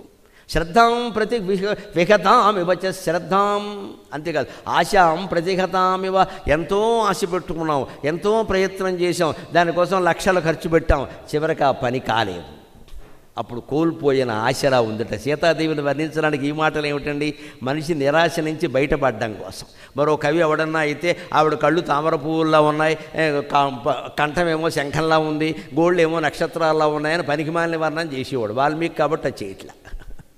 ఆవిడ యజ్ఞంలా ఉందట, తపస్సులా ఉందట. కానీ మధ్యలో ఆగిపోయిన యజ్ఞం, మధ్యలో దెబ్బతిన్న తపస్సు, మధ్యలో దెబ్బతిన్న శ్రద్ధి, పూర్తిగా కుదరని భక్తి ఎలా ఉంటే అలా ఉండాలంటే, అమ్మవారు నీకు దొరకాలంటే సంపూర్ణమైన భక్తి, సంపూర్ణమైన శ్రద్ధ ఉండాలి. భక్తి అంటే మనస్సును లగ్నం చేయడం, శ్రద్ధ అంటే బుద్ధిని కూడా లగ్నం చేయడం. మన భక్తికి ఉదాహరణ విదురుడు విందు, శ్రద్ధకి ఉదాహరణ శబరి విందు. తేడా ఉంది రెండిటికి. భక్తికి ఉదాహరణ విదురుడు విందు, ఆయన తొక్కలు పెట్టాడు, కింద పళ్ళు బారేసేట. భక్తి అంతే. ఏదో పెడుతున్నాను కూడా, శ్రీకృష్ణుడు చూసిన మోహంలో ఉన్నాడు, అయినా పాపం దేవుడుతున్నాడు. శబరి అలా పెట్టల, మంచి పళ్ళు ఏరి పెట్టింది, దాని శ్రద్ధ అంట. అంచేత విదురుని విందు భక్తికి ఉదాహరణ, శబరి విందు శ్రద్ధకి ఉదాహరణ. మనకి భక్తి శ్రద్ధలు రెండూ ఉంటే ఖచ్చితంగా అనుకూల పనులు అవుతాయి. రెండూ ఉండాలి, భక్తి ఉండాలి, శ్రద్ధ ఉండాలి. ఏది తగ్గినా ఇబ్బంది. అందుకని శ్రద్ధాం బుద్ధిం నిపతితామివ, కాలిపోయిన బుద్ధిలాగా. అలాగే శ్రద్ధ విహతామివ చ శ్రద్ధాం ఆశాం ప్రతిహతామివ. సోపసర్గాం యథాసిద్ధిం, ఒక సిద్ధి మొదలు పెడతాడు. సిద్ధి అంటే యోగ సిద్ధి. ఇక్కడ ఖచ్చితంగా త్రిపుర సుందరీకాండ ఇది యోగ సిద్ధి. ఆజ్ఞాచక్రం వరకు వెళ్ళాలి కదా, ఇక్కడ వరకు వెళ్ళాలి కదా. ఆజ్ఞాచక్రాంతరాళస్థ రుద్రగ్రంథి బ్రహ్మగ్రంథి రుద్రగ్రంథి విభేదిని, అంతవరకు వెళ్ళాలి. ఈయనకి మూలాధారం దాటాడు, స్వాధిష్టానం దాటాడు, మణిపురం దగ్గరికి వచ్చాడు, బాధకం వచ్చింది. ఇదే సోపసర్గాం యథాసిద్ధిం. ఒక సిద్ధి కోసం తపస్సు చేస్తున్నప్పుడు ఉపసర్గ అంటే ఆటంకాలు వస్తాయి, అనేక ఆటంకాలు వస్తాయి. మానేయకూడదు, దాన్ని చేయవలసిన విధంగా చెయ్యాలి. ఒక్క పూట ఏదో గాయత్రి జపం అని పెట్టుకున్నాం, సహస్ర గాయత్రి అని పెట్టుకున్నాం, ప్రయాణంలో ఉండడం వల్ల చేయలేకపోయావు, మర్నాడు 2000 చేయాలి. మానకూడదు. అలా మానేయడం అలవాటు పడ్డామనుకోండి, 4 రోజులు అయ్యేసరికి మానేసినా ఏం కాదుగా అని మానేస్తారు మొత్తం. ఇక్కడ దానికి పనిష్మెంట్ మన శాస్త్రాల్లో ఎప్పుడు 100 సార్లు ఎక్కువ చేయి, 4 గుంజీలు ఎక్కువ తీ అని ఎందుకు చెబుతారంటే నువ్వు మానకుండా ఉండడానికి. 4 రోజులు మానడం అలవాటు పడ్డాడు అనుకో, మానేసినా కూడా నాకేం కాలేదు, బాగానే ఉంది, నా వ్యాపారం అంతా అంటే మానేయచ్చు అన్నమాట. ఇది దురాలోచన వస్తుంది. అందుకని అదే శ్రద్ధను అలా పోనీయకూడదు. అందుకే సోపసర్గం యథాసిద్ధం, సిద్ధి కోసం ప్రయత్నిస్తున్నప్పుడు ఉపసర్గాలు అనేక ఆటంకాలు వస్తాయి, తట్టుకుని ఉండాలి, అక్కడ పరిపోకూడదు. అప్పుడే మనకి మేలు జరుగుతుంది ఖచ్చితంగా. సోపసర్గం యథాసిద్ధిం బుద్ధిం ప్రతిహతామివ. అలాగే సిద్ధి తర్వాత బుద్ధి. అందుకే గణపతికి భార్యలు సిద్ధి బుద్ధి. సిద్ధి కోసం ప్రయత్నిస్తావు, బుద్ధి ఉపయోగించు. మధ్యలో విఘ్నాలు వస్తాయి, భయపడకు, విఘ్నేశ్వరుడు ఉన్నాడు. అది మన సంస్కృతి, అది మన సంస్కృతి. విఘ్నేశ్వరుడికి సిద్ధి బుద్ధి ఏమిటండి? ఏం విమల కమల అమల అని సినిమా యాక్టర్లు పేర్లు పెట్టుకోకూడదేంటి? సిద్ధి బుద్ధి ఎందుకు పెట్టారు? దేవుణ్ణి ప్రార్థించేది సిద్ధి కోసం కదా. సిద్ధి నీకు కావాలంటే బుద్ధి, దానికోసం ప్రయత్నం చేయి. మధ్యలో విఘ్నాలు వస్తాయి, తప్పవు, అప్పుడు విఘ్నేశ్వరుణ్ణి ఆరాధించు. ఇందుకోసం సిద్ధి బుద్ధి. మనం ఎంత అజ్ఞానంలో ఉంటాం. సిద్ధి బుద్ధి సమేత శ్రీ గణపతి స్వామిని నమః. ఈ కళ్యాణం నేను చూశానండి, నువ్వు చూడడం కోసం కాదు, ఇది ఆచరించడం కోసం, తెలుసుకోవడం కోసం. చూస్తేనే పుణ్యం అంటే నమశివాయ, ఎవడేం చెప్పలేదు ఇక్కడ. నువ్వు ఎన్ని కళ్యాణాలు చూసినా పుణ్యం రాదు. దాన్ని ఆచరణలో పెట్టి దాని అర్థం తెలుసుకుంటే హాయిగా సిద్ధి కోసం ప్రయత్నిస్తావు, బుద్ధి ఉపయోగిస్తావు. మధ్యలో దేవానుగ్రహం ఖచ్చితంగా ఉంటుంది. అందుకని ఇలా ఉంది, అలా ఉంది, ఇదేమిటి ఇలా అయిపోయింది అనుకుని ఆలోచించాడు. అప్పుడు ఆయనకి దారి దొరికింది, ఇంకా మాట్లాడాలి. అంతేకాదు, ఆవిడ సీతాదేవి అనే విషయం రుజువు అయిపోయింది 2 నిమిషాల్లో. ఎందుకుట? అంత దీనస్థితిలో కూడా మాసిపోయిన బట్టతో, నిద్ర లేక కమిలిపోయినటువంటి కళ్ళతో ఉన్న ఆవిడ కూడా ఏకత్రంగా ఎవరినో ధ్యానం చేస్తున్నట్టు ఉందిట. అక్కడ చెబుతాడు హనుమంతుడు, ఈవిడ సీతే. ఎందుకంటే నైషా పశ్యతి రాక్షస్యః నేమాన్ పుష్పఫలద్రుమాన్. చూస్తున్నా అమ్మవారే, మరో స్త్రీ ఇలా ఉండదు. నైషా పశ్యతి రాక్షస్యక నేమాన్ పుష్పఫలద్రుమాన్ ఏకస్థ హృదయానూనం రామమేవానుపశ్యతి ఏకస్థ హృదయానూనం రామమేవానుపశ్యతి. అప్పుడు సీతాదేవి స్థితి ఎలా ఉందంటే, రాక్షస స్త్రీలు భయపడుతున్నారు. రావణాసురుడు వచ్చాడు, ఒప్పుకో ఒప్పుకో ఒప్పుకో. వాడు వెళ్ళిపోతూ ఏమంటాడు, 2 నెలలు సమయం ఇచ్చా, లేకపోతే నిన్ను కూర కింద వండేసుకుని తింటా, తాలింపు వేసేస్తా, టమోటాలు మాత్రం వేయను, రేట్ ఎక్కువ ఉన్నాయి. ఇవన్నీ బెదిరింపులే కదా, మరి దానికి లొంగిపోవాలి కదా. ఇంత రాక్షస స్త్రీలు భయపెడుతున్నా సరే ఆవిడ వాళ్ళని పట్టించుకోట్లా. అది సాధన చేసేవాడు ఎవరు భయపెట్టినా పట్టించుకోవద్దు. మన సాధన, ఎవరి సలహాలు వినద్దు, అసలు ఎవరిని అడగద్దు ఆ విషయం. నీకు తెలుసుగా, ఎవరో గురువు నమ్ముకున్నావు కదా, నీ ఇష్టదైవం నీకుంది కదా, చేసుకోవయ్యా, ఏమవుతుంది. ఎప్పుడు ఆధ్యాత్మిక సాధనలో నేను ఒక గ్యారంటీ ఇస్తున్నానమ్మా, అనుకున్న మేలు జరగకపోవచ్చు కానీ భగవద్ అనుగ్రహం వల్ల కీడు మాత్రం జరగదు. ఖచ్చితంగా కీడు జరగదు. అనుకున్నంత మేలు జరగకపోవచ్చు, మీరు ఆగి చూడాలి, కీడు మాత్రం జరగదు. మధ్యలో ఆపేస్తే ఏదో అవుతుందేమో, ఓ రోజు మానేస్తే ఏదో అవుతుందేమో. అమ్మవారు ఏమైనా కక్ష కడుతుందా? ఆవిడేమైనా రాక్షస? అమ్మవారు అంటే తల్లి. తల్లి ఎలా ఉంటుందండి, చేసిన తప్పులు కూడా క్షమిస్తుందనే తల్లి అంటారు. అమ్మవారు తల్లి, జగన్మాత. ఆవిడ ఎందు మనకి గౌరవం ఉండాలి, తల్లి భావం. ఆవిడ కరుణ ఎప్పుడూ ఉంటుంది. అందుకని చెబుతున్నాడు ఇక్కడ, నైషా పశ్యతి రాక్షస్య. రాక్షస స్త్రీలంతా చుట్టూ ఉండి, వాడు 10 మందిని కాపలా పెట్టాడు అక్కడ. చుట్టూ ఉండి బెదిరిస్తున్నా సరే వాళ్ళని ఆవిడ పట్టించుకోవట్ల, ధైర్యంగా ఉంది. అంటే భయాలని, బాధలని, కష్టాలని పట్టించుకోవద్దు. అది ఎందుకంటే ఉపాసన మొదలుపెట్టాకే కష్టాలు వస్తాయి కొన్ని, అవి పరీక్షలు. పక్కవాడు ఎవడో వచ్చి ఏమంటాడో, ఈ స్వామిని ఉపాసన చేయకూడదు, చేసిన వాళ్ళందరికీ కష్టాలే వస్తున్నాయి. మా మేనమామ తోడళ్ళు కొడుకు ఒకడు ఉన్నాడని ఎవడదో గాడిద కొడుకు కథ చెప్తాడు ఇక్కడ, చెడగొట్టడానికి. అది దేవుడు పూజ చేస్తే కష్టాలు రావడం ఏంటంటే నాకు అర్థం కాదు. వస్తే సుఖాలు వస్తాయి, అనుకున్నది అవుతుంది, లేకపోతే మామూలుగా ఉంటుంది. దానివల్ల కష్టాలు రావు, వేరే కారణాల వల్ల వస్తాయి. పైగా నువ్వు కష్టం వచ్చినా సరే వదలకుండా అలాగే పట్టుకుంటే ఖచ్చితంగా సిద్ధి కలుగుతుంది. బాగా ఉక్కబోస్తుంది అంటే వర్షం కురుస్తుంది అని లెక్క. సెగ్గడ్డు బాగా నెప్పెట్టేస్తుంది కురుపు అంటే అది పగిలిపోతుందని లెక్క. కష్టాలు వస్తున్నాయంటే భగవద్ అనుగ్రహం రాబోతోంది అని లెక్క. భగవద్ అనుగ్రహం మన మీద కురవబోతున్నప్పుడే కొడుకులకి, కూతుళ్ళకి, ఇంట్లో వాళ్ళందరికీ అనారోగ్యాలు, కష్టాలు పెట్టేస్తాడు దేవుడు కావాలని. ఎందుకంటే ఆయనకి తప్పించుకోవడమే కావాలి. ఆత్మజ్ఞానం పొందడం దేవుడికి ఇష్టం ఉండదమ్మా. ఆత్మజ్ఞానం అందరూ పొందితే ప్రపంచం ఉండదు. ఆయనకు కావాల్సింది ప్రపంచం. ఇదో సినిమా ఆడుకోవాలంటే సినిమా డైరెక్టర్ ఏం ఆశిస్తాడు, నా సినిమా 1000 రోజులు ఆడాలి, 1,00,000 కోట్లు రావాలని ఆశిస్తాడు. కానీ 2 రోజులు చూసినా చాలు అని ఆవిడ అనుకోడమ్మా. దేవుడు కూడా అంతే, సినిమా డైరెక్టర్ లాంటి వాడే. నా సినిమా అందరూ ఆడుకోవాలి. ముఖ్యంగా అమ్మవారు అంతే. శివుడైనా పోనీ వదిలే అంటాడు. కానీ మీకెందుకో సప్పుడు ఎక్కువ సేమని చెబుతాను, మాట్లాడుకుంటాను, నేను రక్షించుకుంటాను మా పిల్లల్ని, నేనేదో ఆడుకుంటున్నాను ఆట అంటుంది ఆవిడంతే. ఆవిడ ఆడే ఆట ఇది. మనకి స్వేచ్ఛ ఉందా అంటే ఉంది, లేదంటే లేదు. పశుభాష విమోచని అంటారు లలితా సహస్రంలో. ఎంత స్వేచ్ఛ ఉంటుందంటే కట్టేసిన దూడకి ఎంత స్వేచ్ఛ ఉంటుందో మనకు అంతే ఉంటుంది. దూడకి స్వేచ్ఛ ఉందా అంటే లేదు, తాడు కట్టాడు. అలాగని లేదనడానికి లేదు. తాడు ఎంత పొడుగుందో అంత పొడుగు తిరగడానికి స్వేచ్ఛ ఉంది. మన జీవితాలు కూడా అంత ఉంది, స్వేచ్ఛ ఉంది. నీ పరిధిలో నువ్వు చేసుకోవచ్చు. నువ్వేదో ఆకాశాన్ని ఊహించి నిచ్చెనేస్తానంటే అలాగా. బెంగళూరులో ట్రాఫిక్ జామ్ వస్తే బయటికి వెళ్ళిపోతున్నావు, ఆకాశానికి నిచ్చెనేస్తావు. ఇక్కడ నీ పరిధిలో ఉంది, ట్రాఫిక్ జామ్ ఉంది, ఏం చేయలేమండి. ట్రాఫిక్ జామ్లో ఓ పుస్తకం పెట్టుకోండి, మీతో కూడా ఫోన్ అవతల బారేయండి. ఫోన్ పెట్టి కెలుగుతాడు ప్రతివాడు. ఇక్కడ పిచ్చెత్తిపోతుంది. ఫోన్కి పుస్తకానికి తేడా ఏమిటో తెలుసా? పుస్తకం మనలో ఉండే చెత్తను బయటికి పంపిస్తుంది, ఫోను బయటి చెత్త అంతా మనలోకి రప్పిస్తుంది. ఏం చేయాలో ఆలోచించుకో. ఒక ఆధ్యాత్మికమైన గ్రంథం ఏదైనా పెట్టుకుంటే అది మనలో ఉండే చెత్తను బయటికి పంపిస్తుంది. నువ్వు ఫోన్ చూసావనుకో, పనికి మాలిన వార్తలన్నీ పెడతాడు ఎవడో. ఎక్కడ పైగా అన్ని ఫేక్ న్యూసే, దొంగ వార్తలు అవన్నీ లేవు, జరగలేదు. అవన్నీ చూస్తే ఏమైంది, బయట చెత్త మనలోకి వచ్చింది. అంటే ట్రాఫిక్ జామ్లో పుస్తకం పెట్టుకోండి, ఎంత ఉపయోగం అండి. హైదరాబాద్ ట్రాఫిక్ జామ్ కారణంగా 10 ఏళ్లుగా టీవీ షూటింగ్లకి వెళ్ళడం వల్ల, మీటింగ్లకి వెళ్ళడం వల్ల నేను 150 పుస్తకాలు చదివానండి. 150 పుస్తకాలు. అభిజ్ఞాన శాకుంతల మామూలు పుస్తకాలు కాదు. విశాఖదత్తుడు ముద్రారాక్షసం, శూద్రకుడు మృచ్ఛకటకం, సంస్కృత నాటకాలు, తెలుగు నాటకాలన్నీ టీవీ షూటింగ్లోనే చదివాను నేను. ఎందుకంటే షూటింగ్ వాళ్ళది, కారు వాళ్ళది, కార్యక్రమం వాళ్ళది. నా సొమ్మేం పోయింది. హాయిగా వెనకాల కూర్చొని చదువుకుంటూ డ్రైవర్ని ఎప్పుడూ నేను తొందర పెడితే వాడు యాక్సిడెంట్ చేస్తాడు, ప్రాణాలు పోతాయి. మనకెందుకు? ఎందుకు ఆలస్యం ఏంటంటే డ్రైవర్ని అడగండి, నన్ను ఎందుకు అడుగుతారు? అయిపోయాయి. తేలిగ్గా తీసుకోవడం అంటే ఇదే. మాటి మాటికి గడియారం చూడడం, బెంగుళూరు ఇంతే, బెంగుళూరు అయితే మారిపోరాదా? మారడు, ఎక్కడ కూర్చుంటాడు ఎక్కడ. తప్పనిసరైన దాన్ని ఎప్పుడూ ఆస్వాదించాలి.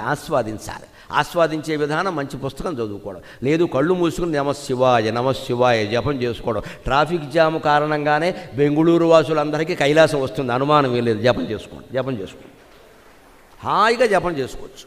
పైగా దానివల్ల రెండో ఉపయోగం కూడా ఉంది. ఈ భక్తుడు చేసే జపం కారణంగా ట్రాఫిక్ క్లియర్ అవుతుంది, అది కూడా ఉంది అక్కడ.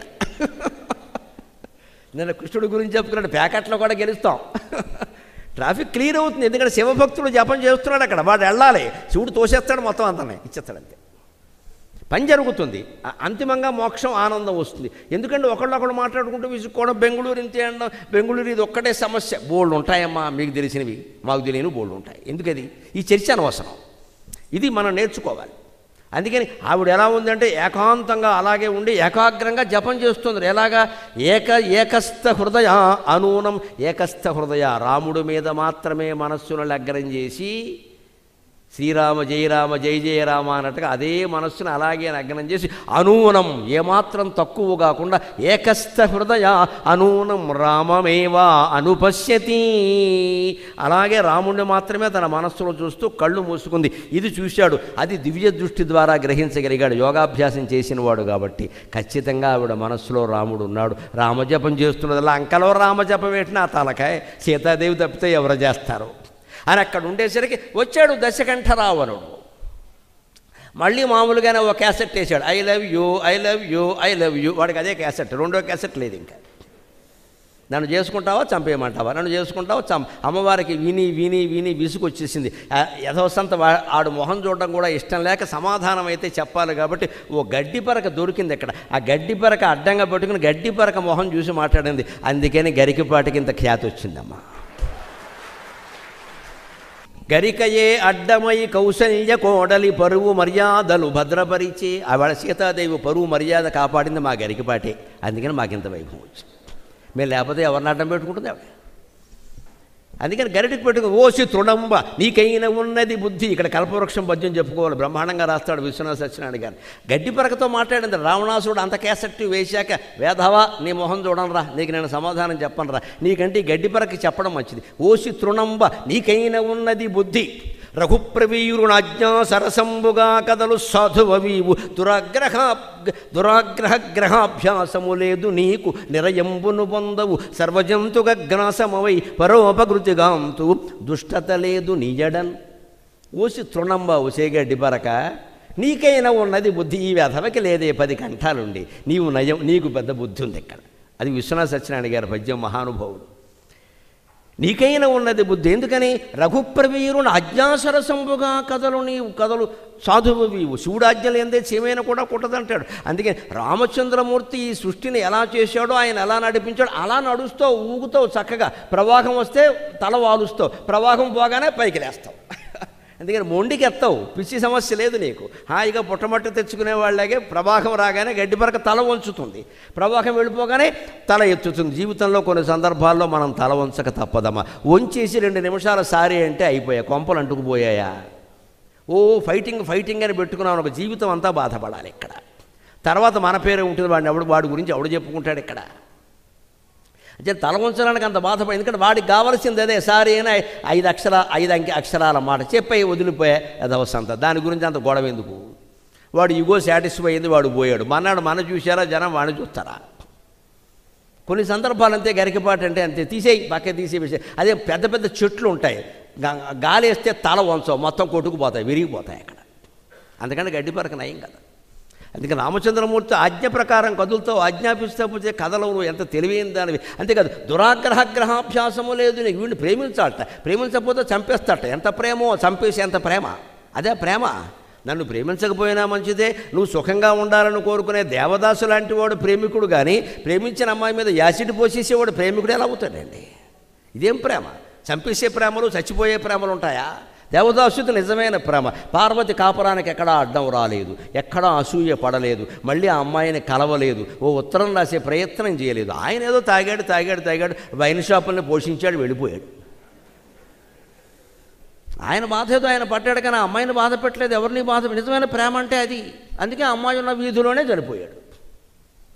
అది నిజమైన ప్రేమ. శరత్ బాబు నవల, అద్భుతమైన సినిమా, నాగేశ్వరరావు గారు అద్భుతమైన నటన. అది ప్రేమ. కానీ నన్ను ప్రేమిస్తావా, యాసిడ్ పోసేయమంట, ఎందుకంటే నిన్ను మరొకరు నువ్వు దక్కడం నాకు ఇష్టం, దీన్ని అసూయ అంటారు. ప్రేమ ఎలా అంటారు దాన్ని? అందుకని పిచ్చి ప్రేమల పనికిరావు. గడ్డిపరికి ఎలాంటిది, దురాగ్రహానికి పొందదు. ఎప్పుడు తనను అవమానించినా గౌరవించినా ఒకేలా చూసుకుంటుంది. దుష్టత లేదు నీది, నీకు ఇక్కడ చెడ్డ పని ఎప్పుడూ చేయలేదు నువ్వు. అందుకని తృణమంతర్త కృత్వా ప్రత్యువాచ శుచిస్మిత, ఓ గడ్డి పరకని అడ్డం పెట్టుకుని శుచిస్మిత, తెల్లని పొన్నమి చందమామ లాంటి నవ్వు కలిగిన సీతాదేవి ఒక్కసారి అలా మాట్లాడిందిట. అప్పుడు రావణాసురుడు బెదిరించి వెళ్ళిపోయిన తర్వాత త్రిజట వచ్చి ఆవిడకు వచ్చిన కళ అంతా చెప్పి ఈవిడిని కాస్త ఓదార్చిన తర్వాత విభీషణుడు కూతురు వచ్చి వెళ్ళిన తర్వాత అప్పుడు నెమ్మదిగా హనుమంతుడు తన కథ మొదలుపెట్టాడు. ఇప్పటికీ త్రిజట రావడం వల్ల, రావణాసురుడు రావడం వల్ల ఆవిడ సీత అనే విషయం రూఢైంది. ఇప్పుడు రావణాసురుడు వేసిన క్యాసెట్ తీసి మనం క్యాసెట్ వేయాలి ఇప్పుడు ఇక్కడ. అది తెలివి. సంభాషణ అంటే అది. నేరుగా అక్కడ ప్రత్యక్ష Sita Sita identified, Sita identified yeah అని అరవలేదు ఇక్కడ. అదో ఈ అరుపుకి ఆవిడ భయపడి చచ్చిపోతుంది అక్కడ.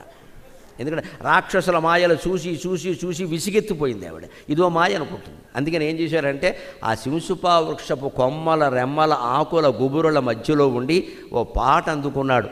రాజా దశరథో నామ రథకుంజరవాజిమాన్, రాజా దశరథో నామ రథకుంజరవాజిమాన్, పుణ్యశీలో మహాకీర్తి ఇక్ష్వాకూణాం మహాయశాఖ, ఇక్ష్వాకూణాం మహాయశాఖ.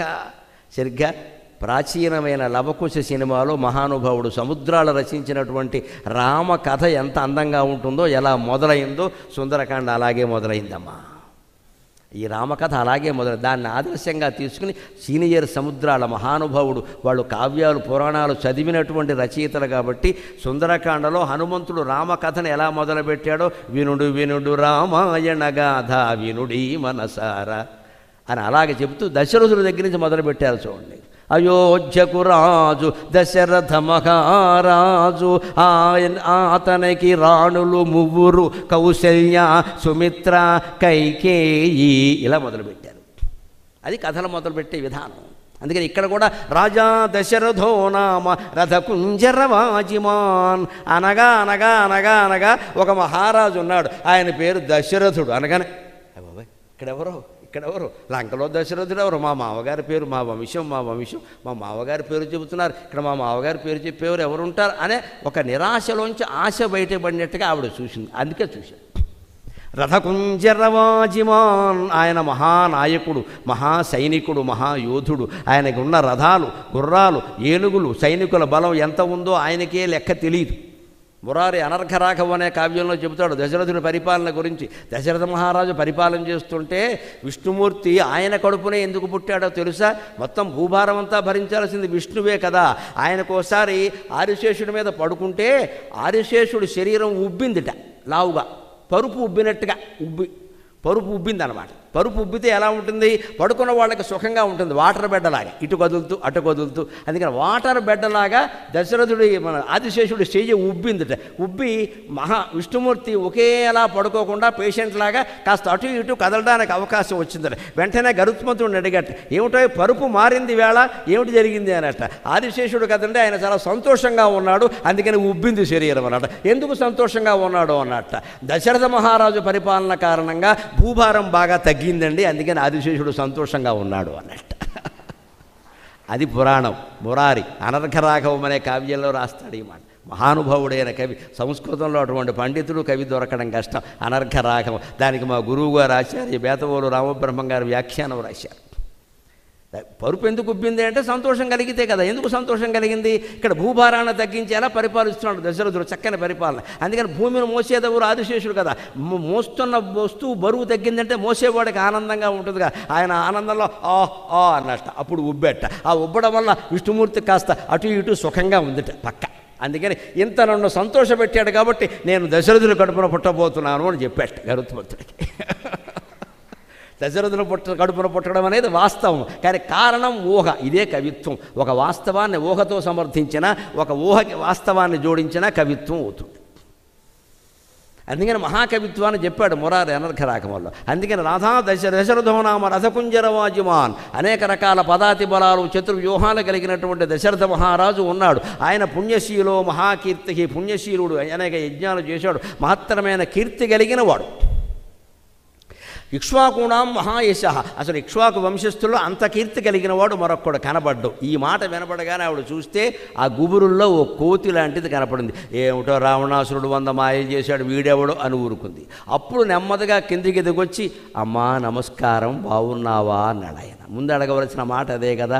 ఆవిడ అక్కడికి అనుమానిస్తూ వెళ్ళిపో దూరంగా వెళ్ళిపో, నేను నమ్మను, నిన్ను రావణాసురుడే పంపించుంటాడు, దిక్కుమాలిన వెధవ, ఇప్పుడు వచ్చాడుగా వాడు, నేను నమ్మను, వెళ్ళిపో అని పాపం ఆ చెట్టుకి ఇంకా చుట్టుకుపోయి చేతులు కాళ్ళు లోపల పెట్టేసుకుని ఇలా ముడుచుకుపోయింది అమ్మవారు. అంత భయపడుతోంది ఆవిడ.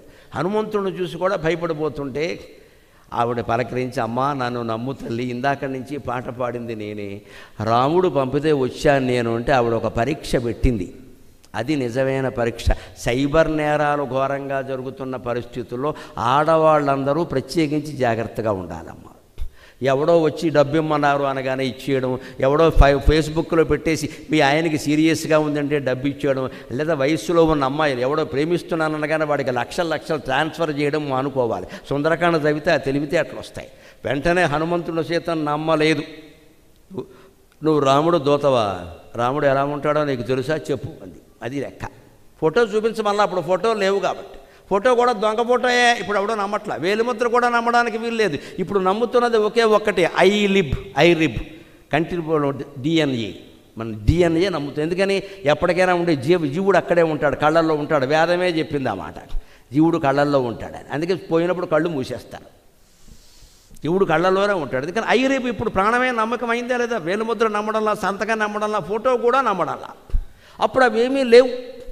అందుకని ఒకే ఒక వాక్యం లెక్క, రాముడు ఎలా ఉంటాడో చెప్పు. అంతేకాదు లక్ష్మణుడు అనే మాట చెప్పలా, ఎందుకంటే తని ఇన్ఫర్మేషన్ ఇవ్వకూడదు.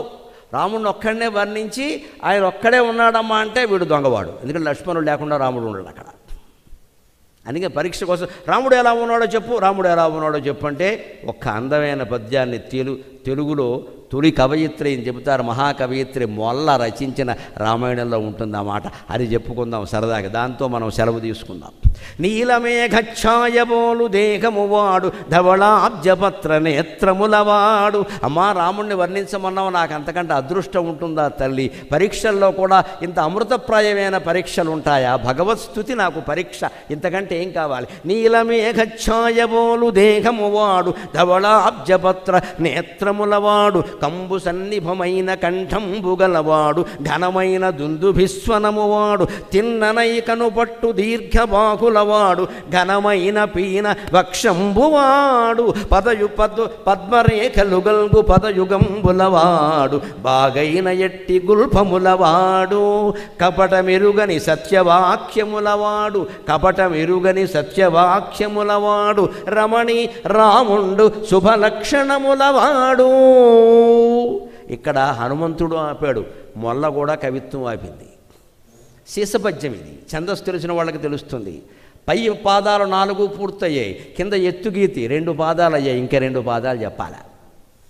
ఇప్పుడు ఇది మొల్లకి పరీక్ష రాసి ఆవిడికి ఎలా రాయాలి. హనుమంతుడికి పరీక్ష ఏమిటంటే ఇంతవరకు చెప్పాడు. ఆవిడ లక్ష్మణుడు అనే మాట మాట్లాడనల్లా, చెప్తాడా లేదా అని చూస్తోంది ఆవిడ. అప్పుడు వెంటనే ఎత్తుకున్నాడు. ఇన్ని గుణములు రూపింపనెసగువాడు, వరుస సౌమిత్రి బంగారు వన్నెవాడు, జయత్యతి బలో రామో లక్ష్మణశ్చ మహాబలక, రాజా జయతు సుగ్రీవో రాఘవేణాభిపాలితక. అన్నీ మొత్తం పాదాలన్నీ రాముడి గురించి చెప్పి చివరిలో ఏమన్నాడంటే, లక్ష్మణుడు ఇంచుమించు అలాగే ఉంటాడమ్మా, ఆయన నల్లగా ఉంటాడు, ఈయన బంగారపు రంగులో ఉంటాడు, అది ఒక్కడే తేడా అన్నాడు. వెంటనే కనిపెట్టింది ఆవిడ, ఈవిడ మనవాడే. ఎందుకంటే అంత ఖచ్చితంగా చెప్పగలిగిన వాడు ఎవడు ఉంటాడండి. పైగా అవయవాల కొలత, మహాపురుష లక్షణాలు అంటారు, 32 లక్షణాలు ఉంటాయి. ఆ 32 లక్షణాలు ఉన్నవాళ్ళు భారతదేశంలో 4 ఉన్నారు. ఒకరు శ్రీరామచంద్రమూర్తి, 2 శంకరాచార్య స్వామి, 3 గౌతమ బుద్ధుడు, 4 వివేకానందుడు. ఈ నలుగురే ఉన్నారు.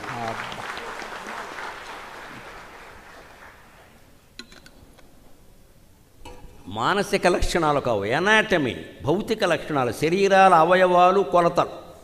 మహాపురుషుడైన వాడు చేతులు ఎలా ఉండాలి, కాళ్ళు ఎలా ఉండాలి, చెక్కిళ్ళు ఎలా ఉండాలి, కళ్ళు ఎలా ఉండాలి, నుదురు ఎలా ఉండాలని సాముద్రిక శాస్త్రం ప్రకారం ఒక లెక్క ఉంది.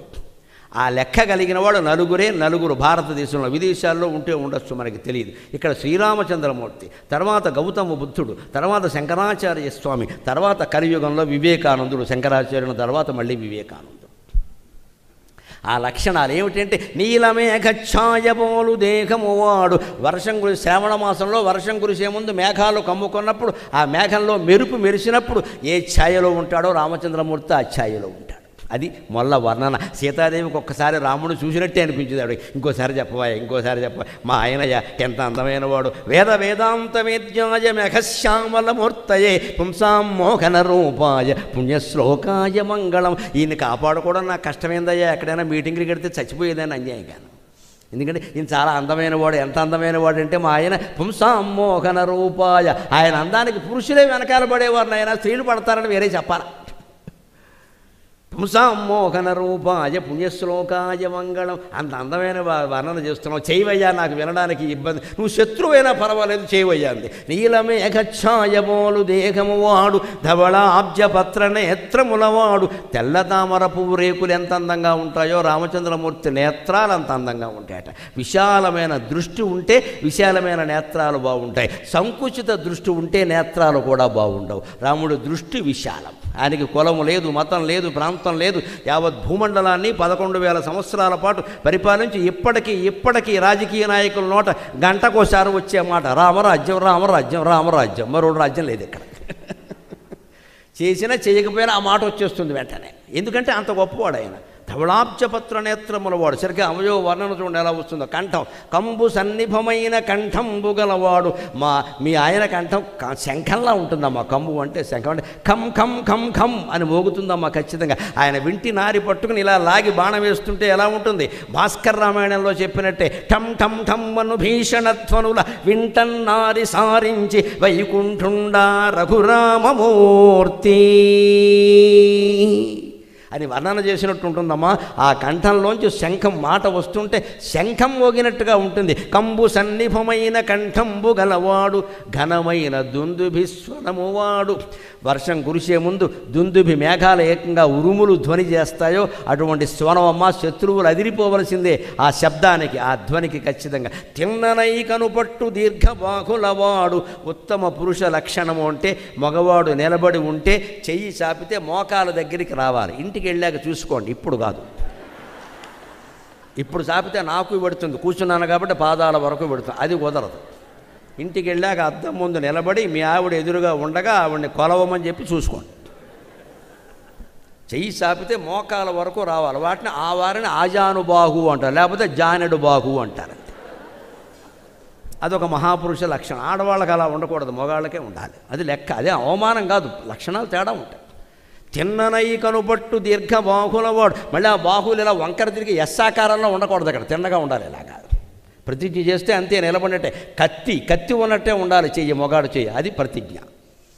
అందుకని తిన్ననై కనుపట్టు దీర్ఘబాహులవాడు ఘనమైన పీన వక్షంబువాడు. రాజకుమారుడు రాముడు ఎన్నో యుద్ధాల్లో పాల్గొంటాడు. శత్రువులు కత్తులతో నరుకుతారు, బాణాలు వేస్తారు, గదలతో కొడతారు. అన్నిటికీ తట్టుకునే వక్షస్థలం ఉండాలి. ఘనమైన పీన వక్షంబువాడు. ఆయన వృత్తిని బట్టి ఆకారం ఉండాలి. ఇక్కడ మాబోటిగాడికి కంఠం బాగుంటే చాలు, ఈ వక్షస్థలం ఎలా ఉన్నా ఒకటే. మమ్మల్ని ఎవడో కత్తులు ఎట్టు కొట్టాడు ఇక్కడ. ఆయనకు ఉండాలి, ఆయన యుద్ధం చేస్తాడు కాబట్టి. అందుకని ఘనమైన పీన వక్షంబువాడు. అక్కడి నుంచి ఇంకొంచెం కిందికి దిగుతున్నాడు.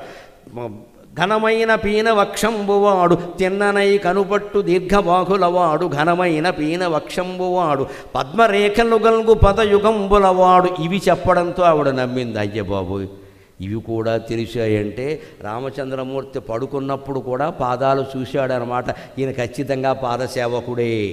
ఆయన పాదాల్లో పద్మరేఖలు ఉన్నాయిట. చక్రవర్తి కాబోయేవాడికి పద్మరేఖలు ఉంటాయి. ఆ పద్మరేఖలు ఉన్నాయి అంటే చక్రవర్తి అవుతాడు ఖచ్చితంగా. వాళ్ళ ఆవిడ పద్మ అయి ఉండి 4 రేఖలు గీసేస్తే దాన్ని పద్మరేఖలు అనరు. మా ఆయన చక్రవర్తి అవ్వాలి అందుకని నేను గీసేసే అంటే కుదరదు. ఇక్కడ నువ్వు పద్మైనంత మాత్రాన రేఖలు కుదరవమ్మ, సహజంగా ఉండాలి. అరికాల్లో ఉండే చక్రాల్లో ఉండాలి, పద్మాల్లో ఉన్న తామరపు రేకుల్లా రేఖలు ఉంటే వాడు ఖచ్చితంగా రాష్ట్రానికి ముఖ్యమంత్రి, దేశానికి ప్రధానమంత్రి అయిపోతాడు. ఈవేళ కాకపోతే రేఖైన మహారాజు ఛాయ. ఆ పద్మరేఖలు చెప్పగానే ఆవిడకి అనుమానం. ఇవేళ చూశాడు, ఎప్పుడు నడుస్తాడు కదా, అరికాల్లో ఉండే రేఖలు ఎలా కనపడతాయండి అంటే పడుకున్నప్పుడు చూసి ఉండాలి. పడుకున్నప్పుడు హనుమంతుడు ఎందుకు చూస్తాడు, అనుమానం వస్తుంది కదా చూసేవాళ్ళకి. పడుకున్నప్పుడు అంటే ఆయన పారసేవ విడిచిపెట్టకుండా చేశాడు కిష్కింధ కాండలు. రాముడు దొరికినప్పుడల్లా నడిచి నడిచి అలసిపోయావయ్యా, పాదసేవ చేస్తా అన్నాడు. ఆ పాదాలను నొక్కడంలో అరికాల్లో ఉండే పద్మరేఖలు కనబడ్డాయి. పద్మరేఖలు గల్గు పదయుగంబులవాడు, అవి సీతాదేవి కనబడ్డాయి. ఆవిడ పాదసేవ చేసేది, భార్యాభర్తలు కదా, ఒకరి పాదాలు ఒకరు గుర్తే. అవసరమైతే వీరి సేవ వారు చేస్తారుగా, అభ్యంతరమే ఉంది. అందుకని తెలిసే పదయుగంబులవాడు. అంతేకాదు ఒక వీరుడికి ఉండే లక్షణం, అందున విలుకాడుకు ఉండే లక్షణం, అది కూడా మొల్ల రాసిందండి. మొల్ల గురించి ఒక మాట చెబుతా ఆనందంగా. ఆవిడ కుమ్మర కులానికి చెందిందండి. ఆ కులానికి నమస్కారం, ఆ జాతికి నమస్కారం. భారతదేశంలో ఏ కులాన్ని అవమానించడానికి వీల్లేదు. అందున ఆవిడ వితంతువు, బాల్య వివాహం చేసుకుంది, వితంతువు అయింది. ఆతుకూరి మొల్ల, కుమ్మరి మొల్ల అంటారు. ఎంత మహాకవయిత్రి. నా జీవితాన్ని మరో ధ్యాస లేకుండా, భర్త పిల్లలు అనే ధ్యాస లేకుండా రామాయణ రచనతో పునీతం చేసుకుంటానని చెప్పింది మహాసాధ్వి. అలా పునీతం చేసుకుంది. మొల్ల రామాయణం. ట్యాంకు బండి మీద ఆవిడ విగ్రహం పెట్టారమ్మా, మొల్ల విగ్రహం. అంతటి సాధువులు భారతదేశంలో అష్టాదశ వర్ణాల్లో ఉన్నారు. నా దేశంలో పుట్టిన ప్రతి కులం వారికి నమస్కారం, ప్రతి మతం వారికి నమస్కారం. ఎవరిని తక్కువ చేయడానికి వెళ్ళలేదు ఇక్కడ. ఆవిడ జీవితం అంటే ఒక గ్యాప్, ఒక భయంకరమైన విరామం వచ్చినప్పుడు ఆ దుఃఖం నుంచి బయటపడి జీవితాన్ని సార్థకం చేసుకోవాలి. ఏదో పక్క చూపులు చూసుకోవడం కాదు ఇక్కడ. ఎందుకు మళ్ళీ పెళ్లి చేసుకోవాలి, సంత పోయింది, ఏదో పోయింది, ఆ గొడవ వదిలిపోయింది, సార్థకం చేసుకుందాం అని రామాయణం రచించింది ఆవిడ. ఆ రచనతో సాగిపోయిన జీవితం అంతా వెళ్ళిపోయింది. మహాసత్యం మిగిలిపోయిందా లేదా? సంసారాలు చేసి పిల్లలు కనవాళ్ళు అందరూ మిగిలేరా? 3 పెళ్ళిళ్ళు చేసుకునే వాళ్ళు అందరూ మిగిలేరా? ఇది అయిపోగానే అది అయిపోగానే ఏదైనా మాట్లాడకూడదు. ఫస్ట్ షో సెకండ్ షో కాదు, ఇది జీవితం. ఇది యథవాంఛలు ఎవరికైనా. అందుకని మొల్ల మిగిలిపోయింది ఇక్కడ. అందుకే ఆవిడకి ఎంత ప్రజ్ఞతో వచ్చిందో, ఆవిడ యుద్ధం చేయలేదు, విల్లు పట్టుకోలేదు. కానీ విలుకాడుకుండే లక్షణం ఏమిటో తెలుసా? బాగైన ఎట్టి గుల్పములవాడు. గుల్పం అంటే ఈ మడమ ఎలా ఉందో వర్ణించింది. మడం ఎలా ఉండడం ఏంటండి, ఎలా తెలుస్తుంది? హనుమంతుడికి ఎలా తెలుస్తుంది? నిలబడినప్పుడు చూశాడు. మడం ఎందుకు బాగుండాలి, రాముడికి ఎందుకు బాగుండాలి? రాముడు విలుకాడు. గదా యుద్ధం చేసేవాడికి అక్కల్లా, ఖడ్గ యుద్ధం చేసేవాడికి అక్కల్లా. విలుకాడు. విల్లుతో యుద్ధం చేసేవాడికి మడమల గట్టిగా ఉండాలి. ఎందుకంటే ఆలీఢం, ప్రత్యాలీఢం, సంలీఢం, వ్యాలీఢం అని 4 పొజిషన్స్ ఉంటాయి, 4 స్థితులు ధనుస్సు పట్టుకుని నిలబడడానికి. ఎడమకాలు ముందుకు చాపి కుడికాలు వెనక్కి పెట్టి నిలబడితే ఆలీఢం అంటారు దాన్ని. కాసేపటి కాస్త నీరసం వస్తుంది కదా, కుడికాలు ముందుకు పెట్టి ఎడంకాలు వెనక్కి పెట్టి నిలబడితే ప్రత్యాలీఢం అంటారు దాన్ని. అంతేకాని యుద్ధరంగం నుంచి పారిపోకూడదు. మడమల్లో ఎప్పుడుతున్నాయని నన్ను ఇప్పటితే ఏం చేస్తావు? శత్రువు ఉన్నాడు అక్కడ, వాడైనా చావాలి, నువ్వైనా చావాలి. అంతేకాదు సంలీఢం, 2 పాదాలు కలిపి అటెన్షన్ అన్నట్టుగా నిలబడితే అది సంలీఢం. తర్వాత 2 పాదాలు దూరంగా పడి స్టాండ్ అట్ ఈజ్ అని నిలబడితే అది వ్యాలీఢం. ఆలీఢం, ప్రత్యాలీఢం, సంలీఢం, వ్యాలీఢం. ఈ 4 స్థితుల్లోనూ గంటల తరబడి నిలబడి విలుకాడు బాణాలు వేయాలంటే మడమల గట్టిగా ఉండాలండి. ఇది ఎనాటమీ, ఇది భారతీయ కావ్య నిర్మాణం. ఎంత ఆలోచన. ఒక కుమ్మరి కులంలో పుట్టినప్పుడు ఒక వితంతువ ఇంత ఆలోచన చేసింది అంటే మహాకవుల కావ్యాలు ఎలా ఉంటాయి? ఎన్ని చదవాలి మనం, ఎన్ని చదవకుండా జీవితం అయిపోతుంది ఇక్కడ. అటువంటి వాడిని ఇప్పుడు భౌతిక వర్ణన అయిపోయింది, గుణాలు చెబుతున్నాడు ఇక్కడ. ఈ ఊరికి కాళ్ళు వేళ్ళు కాదమ్మా, కపటమేరుగని సత్యవాక్యములవాడు. ఎందుకంటే సుగ్రీవుడికి మాట ఇచ్చాడు, వాళ్ళని చంపుతానని, చంపాడంతే లెక్క. 2వ మాట లేదు ఇక్కడ. మాట తప్పలేదు రాముడు. కైక వరం కోరింది, అమ్మా వెళ్ళిపోతున్నాను అన్నాడు. తెల్లవారే వరకు కూడా ఉండలేదు, రాత్రే వెళ్ళిపోయాడు. ఇక్కడ తెల్లారితే మారిపోతాయి రాజకీయాలు, చాలా మారిపోతాయి. నాకు పద్మశ్రీ వచ్చిందని ప్రకటించినప్పుడు కేంద్ర ప్రభుత్వం నుంచి ఫోన్ వచ్చినప్పుడు 25వ తారీఖు మధ్యాహ్నం వారు చెప్పింది ఏమిటంటే, please don't reveal the thing till we make an official announcement, నమస్కారం అన్నాడు. మధ్యాహ్నం 1:30కి నాకు ఫోన్ వచ్చింది. మీకు ఇస్తున్నామని you are conferred with Padma Shri అన్నట్టు వెరీ గ్లాడ్ అన్నాను. యు ఆర్ యాక్సెప్టింగ్ అయితే కానీ ఓకే అన్నాను. అండ్ వెంటనే we request you not to reveal the thing till we make an official announcement. మేము మీడియాకి రిలీజ్ చేసే వరకు మీరెవరికి తొందరపడి మీ బావమర్దికి ఫోన్ చేసి చెప్పేయకండి అని చెప్పి చెప్పకూడదు. మేము అలాగే ఉన్నాం ఇంట్లో వాళ్ళకే చెప్పలేదు. నేను ఉండిపోయాను, గంభీరంగా ఉండిపోయాను అంతే. ఏమైందంటే ఏమి లేదు, బాగానే ఉన్నాం, కాఫీ పెట్టి తాగేద్దాం అంతే. సాయంత్రం 5:30కి హైదరాబాద్లో వేరే సభ ఉంది. ఆ సభలో కిషన్ రెడ్డి గారు పాల్గొంటాడు, పర్యాటక శాఖ మంత్రి. ఆయనకి తెలియదు, నాకు తెలుసు. ఆయనకి తెలియదు, ఆయనకే తెలియదు. అంతే, ఆ నిర్ణయాలు అలాగే ఉంటాయి. ఆయన ఆ ఉపన్యాసం కూడా ఏమీ అత్యుత్సాహం లేకుండా, తోక ముద్దెట్టుకునే గంతు లేకుండా నేను మామూలుగానే చెప్పాను. నేను అత్యుత్సాహం వచ్చిందంటే విలేకరుల దగ్గరికి వచ్చేస్తాడు. ఎందుకంటే మన్నాడే ప్రకటిస్తారు, వీళ్ళు ఊహలు చేసేస్తారు. వెంటనే ఎవడో ఫోన్ కొట్టేస్తాడు అక్కడికి. అబ్బాయి ఆయనకి ఇవ్వకూడదని కొంపలు అంటుకుంటాయంటాడు, చెప్పేస్తాడు ఏదో ఒకటి, లేకపోతే సోషల్ మీడియాలో పెట్టేస్తాడు. ఇక్కడ ఈ అవకాశాలు ఏం లేకుండా వాళ్ళు చెప్పారు, మీరు చెప్పకంటే నేను చెప్పను అన్నాను. నేను ఆ కార్యక్రమం ముగించుకొని రాత్రి 8:30కి మేము ఇంటికి వచ్చేసరికి, అప్పుడు నేను మీటింగ్లో ఉన్నాను కాబట్టి ఫోన్ కట్టేసా, ఇప్పుడు కట్టినట్టే. 8:30కి ఫోన్ ఆన్ చేస్తే ఇక పరంపర చెవి లాగేసింది, చెయ్యి లాగేసింది. రాత్రి 11 వరకు ఫోన్లే.